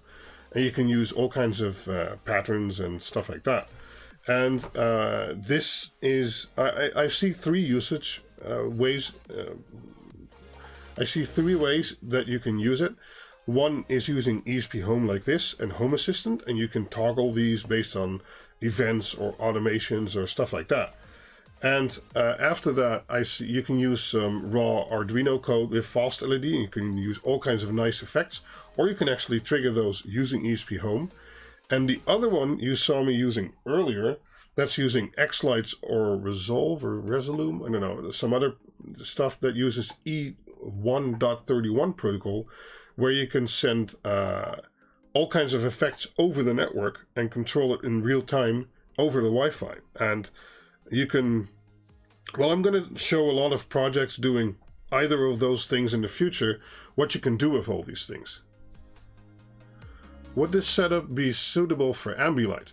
Well, if you can feed the signal into an ESP32 or an ESP8266, yes, but I don't know what GPIO pins you would need for that. So that's a maybe. But let's see what other effects we have. I think we have, we have a faster rainbow. I'm not sure how the image is with the IP camera for this kind of stuff, but okay. And then we have, I don't know, we can do a twinkle. No, that's not very exciting. Twinkle. Nope.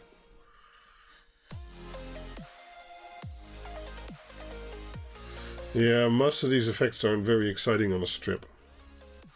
Oh, here we go. I guess this is for your hardstyle party. I don't know. Or we can make it do this, and then we can change the color of that actually. Oh, I have too many LEDs set. Whee! Here are stuff like this. This is nice. So that's again the rainbow pattern, but then in a kind of different configuration where it shows a different pattern. Rave mode has been enabled, yeah man. Oh wow, the IP camera really isn't keeping up with the frame rate. All these effects are at least 60 frames per second and very fluid, but you're not getting that on the camera. Let me add a little bit of light, maybe it'll do that. Garage lights.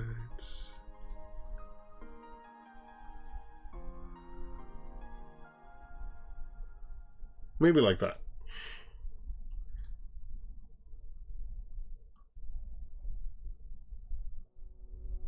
Just a link to where the string can be found would be nice. I actually don't have those links set up yet.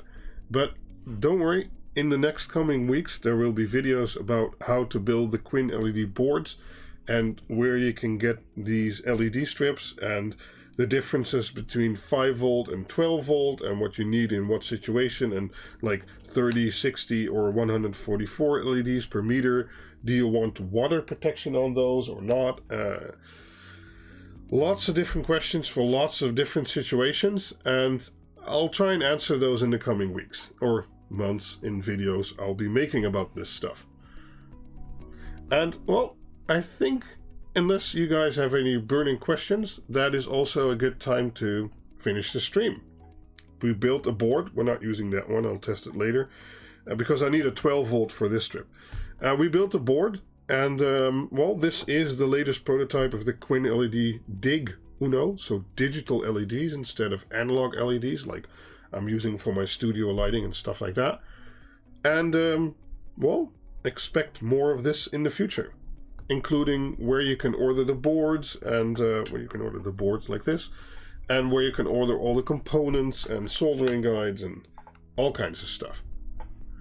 So we have a few minutes left until it's exactly 2 hours. You guys have any questions? How long can an LED strip become? Well, Basically, it's not unlimited, but 10 meters or even more is no problem. It depends on two factors. One, the total amount of LEDs, but if you're using an ESP32 like that, that goes into the thousands. And two is the voltage drop over the strip. But if you use multiple points to inject voltage, so you don't get too much voltage drop, they can actually become pretty long. As I said, 10, 15 meters, no problem. And you can do that with one controller. Okay, any other questions?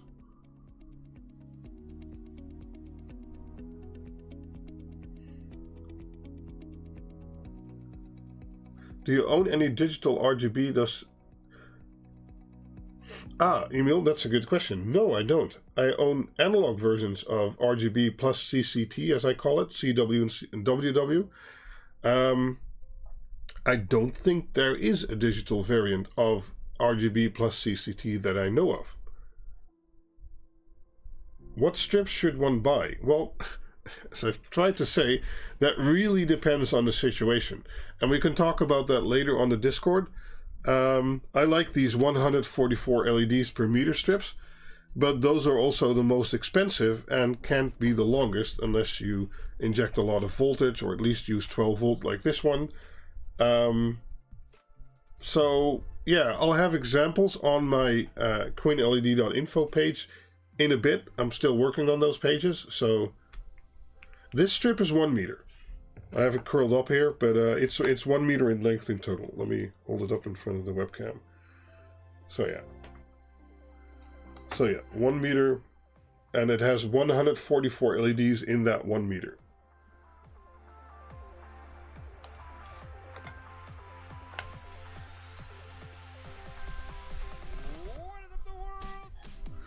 I'm going to be working on some QuinLED-Dig-Uno soon. Any heads up for anything I need to be extra aware of?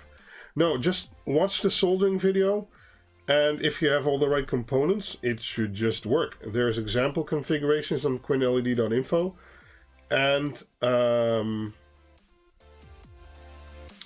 wondering what kind of MOSFETs did you buy? Because I've been having some reports that the Chinese sellers have been screwing with people again, and they've been sending out-of-spec MOSFETs. So I hope you got the RLZ44Ns. Those are still working well. But the other types I've delisted. And yeah, examples of the ESP home config. For the Deca, those are on QuinLED.info. And I was working last night on doing them for the Dig-Unos. So that will come. Can I have 5 meter of that strip you have? Oh, you bought the MOSFETs and a tester. Very good. Yes, you can have 5 meters of this strip, no problem, but they do come in 1 meter's parts. And you'll just have to desolder the wires and then solder it together. And after that, you'll have to make sure that every meter you have some extra power wires where you inject plus and minus again. The single wires will continue, but you just have to make sure you inject extra power because it cannot carry all the power through the strip, but if you provide the power, it'll work just fine.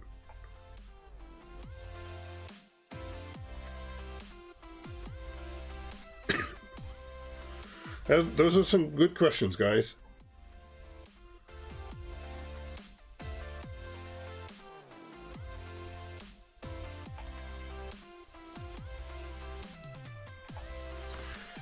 Any other questions? You've got me live right now, so... Okay, I turned on the lights because I think the IP camera isn't liking all this changing light. Which of your PCB boards would you recommend to drive a single channel LED strip of warm white? That would be the Quad or the Deca. And if it's a single channel, just go with the Quad. That has 4 channels. But the power handling, it can handle quite a lot of power. And it's the smallest, and it basically does everything that the Deca does too. So, yeah. Ruben, the Quad would be fine. And if you're looking at making a very long strip, consider using multiple channels. Look at the wiring and wire hookup guides on QuinLED-Info, because if, for instance, you want to do a 10-meter analog strip, it can be interesting to do like 2 5 meters or even 4 2.5 meters, and then spread them over the channels.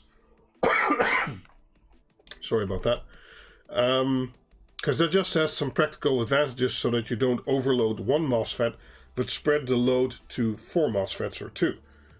So the IRLZ44Ns should be good, Jeff. Let me know how that turns out. Well, I think you will, but let me know. I hope I can soon start on building some Deca and a couple of digs. No more questions though. Okay, well then I did my work. What do you use for the case? For a case? Well, I've actually been working with Tarbox on a 3D printed case, but normally I have these boards. Hold on. It's time to stop, I guess.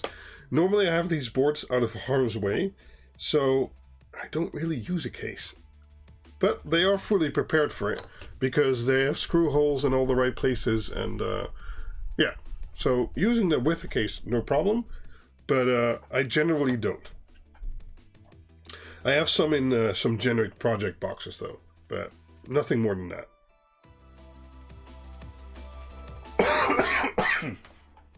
Okay.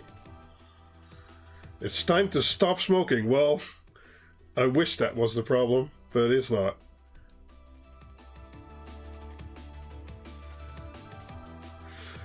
Okay, well, we've passed the 2-hour mark, but there's still 51 people watching. So ask questions, or otherwise, I guess it would be time to stop the stream.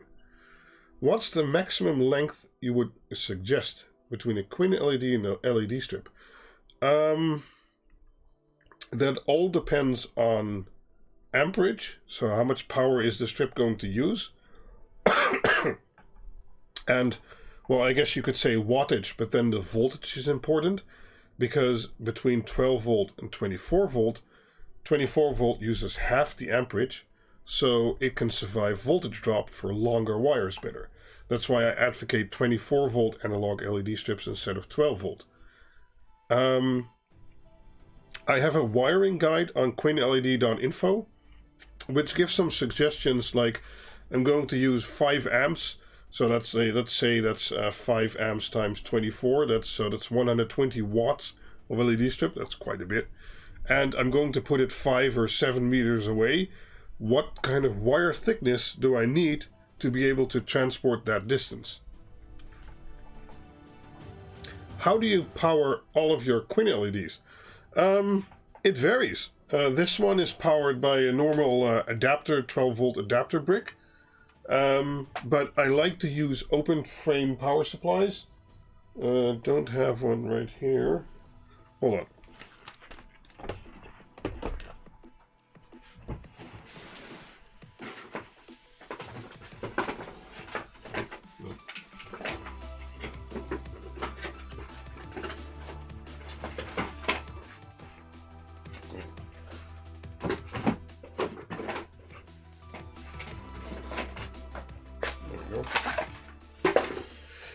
And I like to use these LRS series Meanwells that they're very stable, they're very safe, they're well built, they're well designed, and they provide a very stable output power. And I use most of my LED strips are powered using one of these. So either 5 volt, 24 volt, or actually this one is 36 volts for some cob LEDs. And yeah, I try to centralize my LED controllers so I can use one power supply for multiple controllers and strips. Have you seen the new Xiaomi temp display I sent to you? Do you mean the e-ink one, Peter?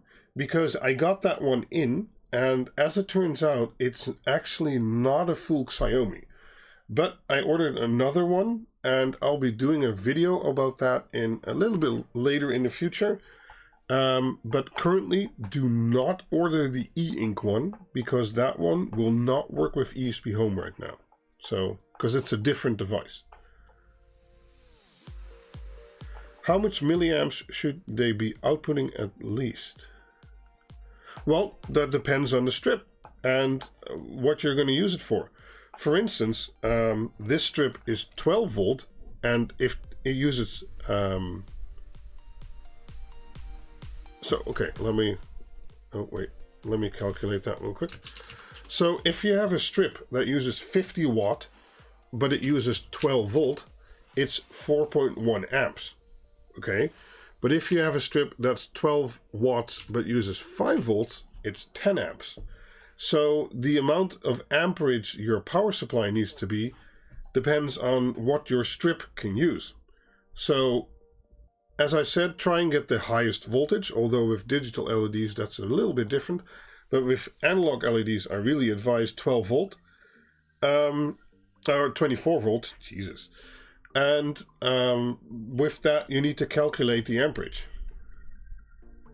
Questions are good. I'm putting back on my headset back on. How much? I had that one. Do the power supplies have any overheating issues on long strips? It all depends on the power supply, the amperage rating, and how much amperage that strip's going to use. Because if you have a 30 LED strip per meter, or you have a 120 LEDs per meter strip for 10 meters, that has a very different power requirement and different amperage, and so you should get a power supply that's rated for the correct amperage. Or actually, the max rating of this LED strip should be 75% rating of the power supply, so that the power supply always has a little bit of headroom and not running 100% all the time.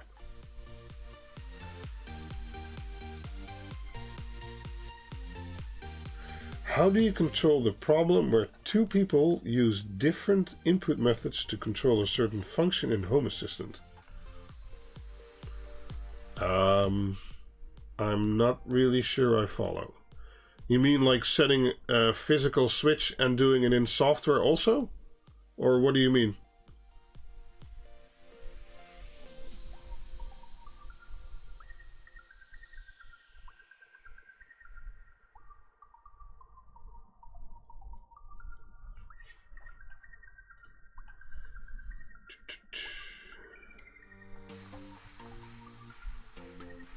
Let's take a little different pattern.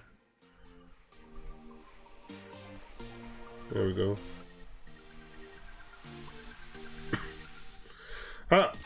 Okay. I think in that case I would make the physical switch only do something when it's either in an on or off position, but I'd predetermine those positions, and then whether someone uses the web interface or the app or whatever to switch something or not, it really wouldn't matter. But that would mean that if the switch was on but someone in the app turned it off, the switch would stay in the on position and you'd have to turn it off and on again to actually switch it. But I guess that's just a usage thing. Yeah, I don't know. I haven't really run into that yet because I use very little physical switches. Everything just triggers on its own, so... Okay. 2 more minutes. That's it, guys. 2 more minutes. I really do appreciate you guys hanging out, so...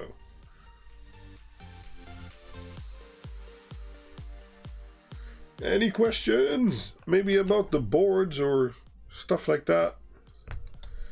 Or about other stuff I do, my server build, or... yeah. Any guesses when Ryzen 3000 is coming out? I really hope it's soon. I want to upgrade all this stuff. Do you use any physical dimmers to dim your LEDs? Nope. I just use, well, yeah, I use physical dimmers. You mean dimmer switches. I use physical dimmers, but those are QuinLEDs. So I use those. I do not use any dimmer switches, no. Replaced on-off switches for momentary switch. Yeah, that could be a good solution too, Case. So if you use a momentary switch, it will always line up with what's happening in Home Assistant. Yeah, that's a good suggestion. Switch needs to talk to the automation, not the device.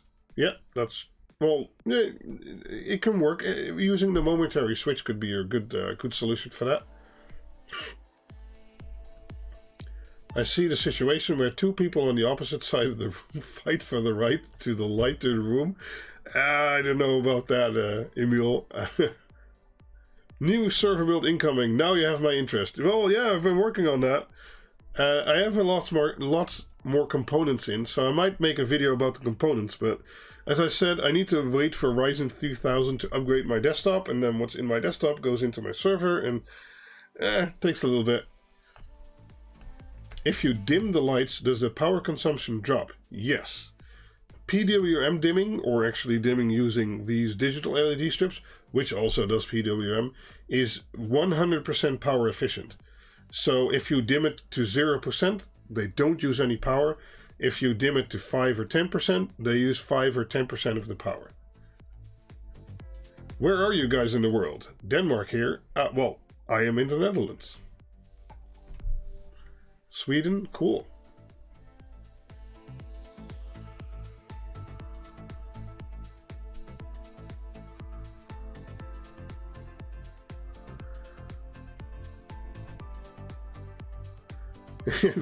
I think I'm going to call it Road to Ryzen 3000, but it's having a slow start because, well, without the Ryzen 3000, I can't really do much. Breda area, cool. I'm near Den Bosch. How many servers do you have? Currently I have 2. I have my storage server, which is running Ubuntu and ZFS. Okay, I don't have 2. And then I have an ESX server running some virtualization stuff and for work. And then I have 2 Proxmox machines, but those aren't always on 24 hours a day for testing and other purposes. US Wisconsin. Cool. Groningen. Oh, you're still Dutch. Nice. The dirt road to Ryzen on a donkey. It's not that, but yeah, it'll get there. Don't worry. I'm not worried. I just want to have it. I want to play with it. And do the benchmarks and show my Ryzen 1000 to Ryzen 3000 change and how that makes a difference in video rendering, if it does, and should you buy it for that, and all kinds of stuff I want to do with that. Oh, Germany, cool. Chicago, Illinois area. Chicago, is that Illinois? I guess, I don't know. What's your day job? Okay, that's a good question. I work in IT, and I generally work as a senior backup and storage consultant. So let's say you have 600 terabytes or a petabyte of data you want to back up, a few thousand VMs, stuff like that. I do a few different backup software. I've been using Veritas NetBackup for 15 years, for instance, but I also do Commvault and Rubrik and Backup Exec Archive and all kinds of other stuff. And I can design you a backup solution, implement it, and if there's an issue, troubleshoot it. One of my main things I do is performance-related networking storage. And yeah, I basically do consultancy work in that area.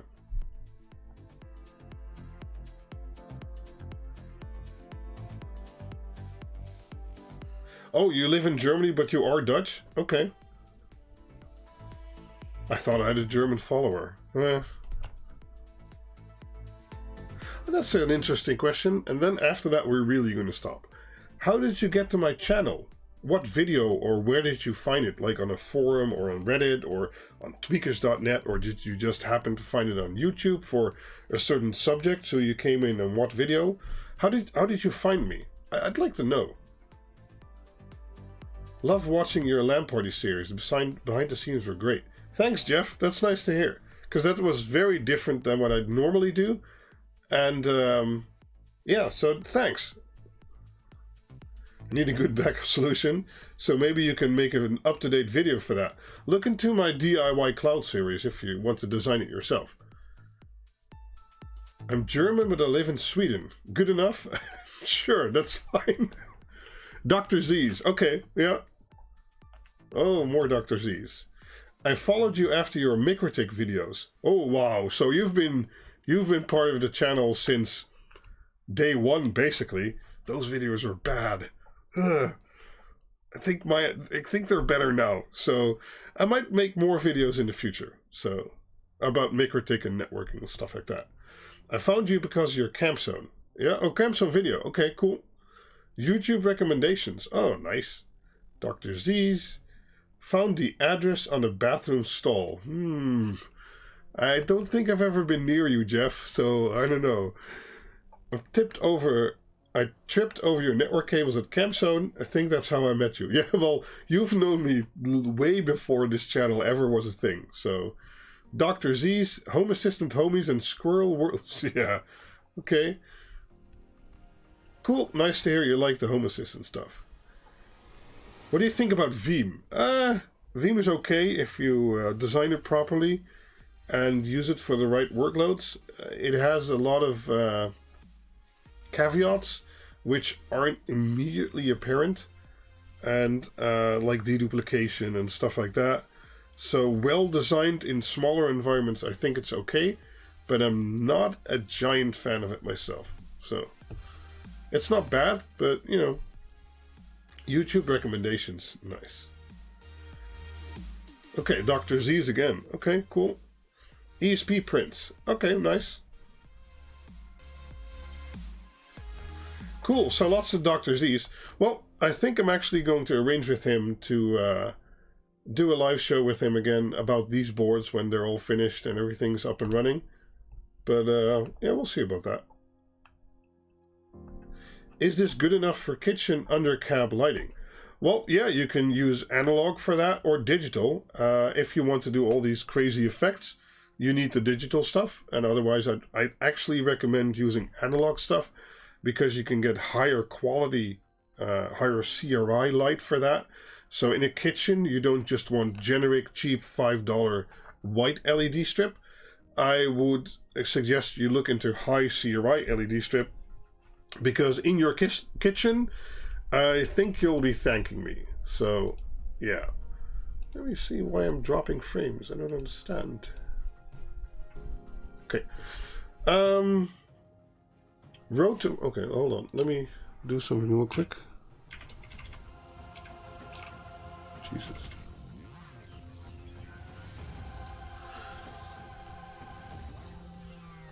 Road to Ryzen. Okay, cool. So actually someone who found my channel because of Road to Ryzen. That's nice to know.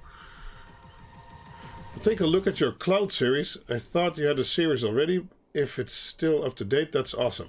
Well, that's mostly why I went with building it myself solution. And I give an example of how you can do that. So yeah. Looking to update my network, MikroTik or Ubiquiti? Yeah, both are fine. I've used both in the past. I used to switch every now and again between those two brands. But yeah, as I said, both are good brands, and with either you'll be fine. MikroTik needs a little bit more hands-on work than Ubiquiti does, but yeah. Lockzone has great CRI LED strips. Okay, cool. That's good to know. Okay.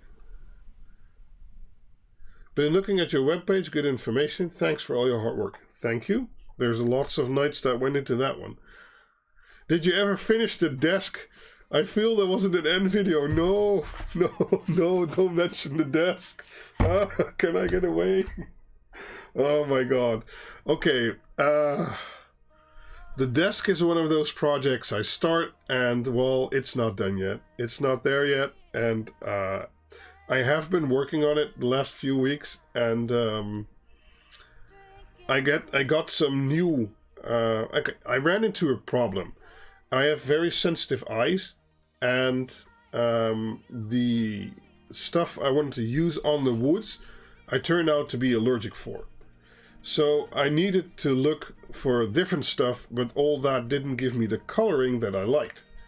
So that's where it kind of stranded, and it's been over a year, but I have reinvigorated that project, and the ultimate overkill desk will return, and I will actually be testing out some new product that I can put on the board, which I think was recommended to me by Salty Automations, tomorrow. So we'll see how that goes. And if that works, that might be one of the projects I'll be doing this summer. So, yeah.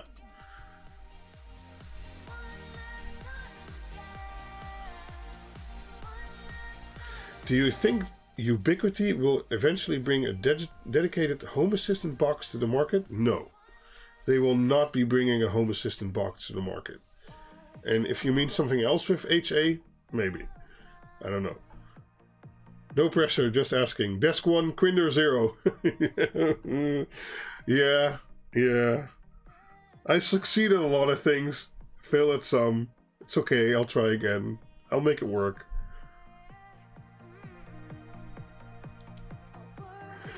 Okay. So let me see why I was dropping frames here. I don't understand.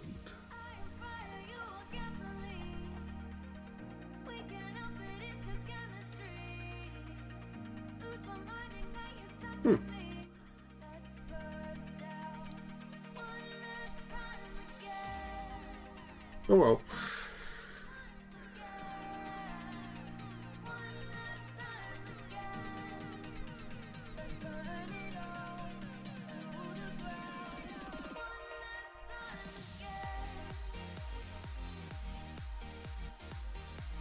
Ubiquiti is not sponsoring Home Assistant anymore. Oh, I didn't know they did. I think one of their developers worked at Ubiquiti, as I saw in Frank's stream, so maybe that was why. In one of your home network walkthrough videos, House, I noticed normal Jira sockets outside. Were they temporary or actually Jira out there sockets?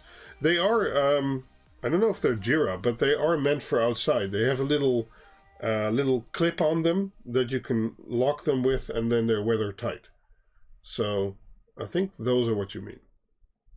They weren't in there maybe during some of my building videos that I did while building up the house, but they got replaced with that later on. pfSense could be a good choice, yeah.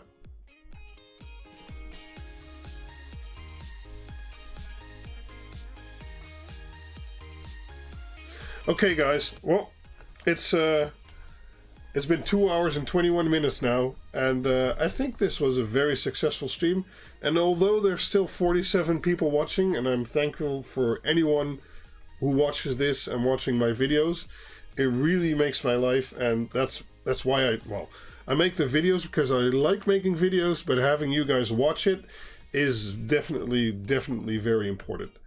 So thank you for watching this stream, and thank you for watching me solder one of these QuinLED-Dig-Unos.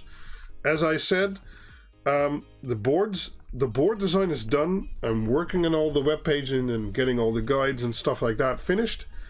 And yeah, that's going to be it for this stream. Thanks for us letting hang out. Well, it's nice. I like hanging out with you guys. And if you haven't joined the Discord yet, join the Discord server. The link is in the description of most of my videos, so yeah. Going back to watch this from the start. Sure, Ray, I don't think the archive will be in line immediately, but I'll try and get it up there tonight. Cheers, better than Eurovision. My life is done. Thank you.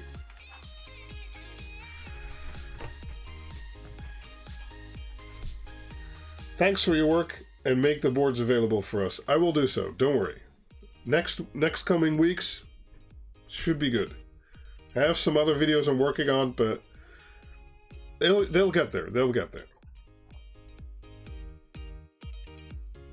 Cool. Thanks, guys. I'm hitting the end stream button now. So, thank you. Bye-bye.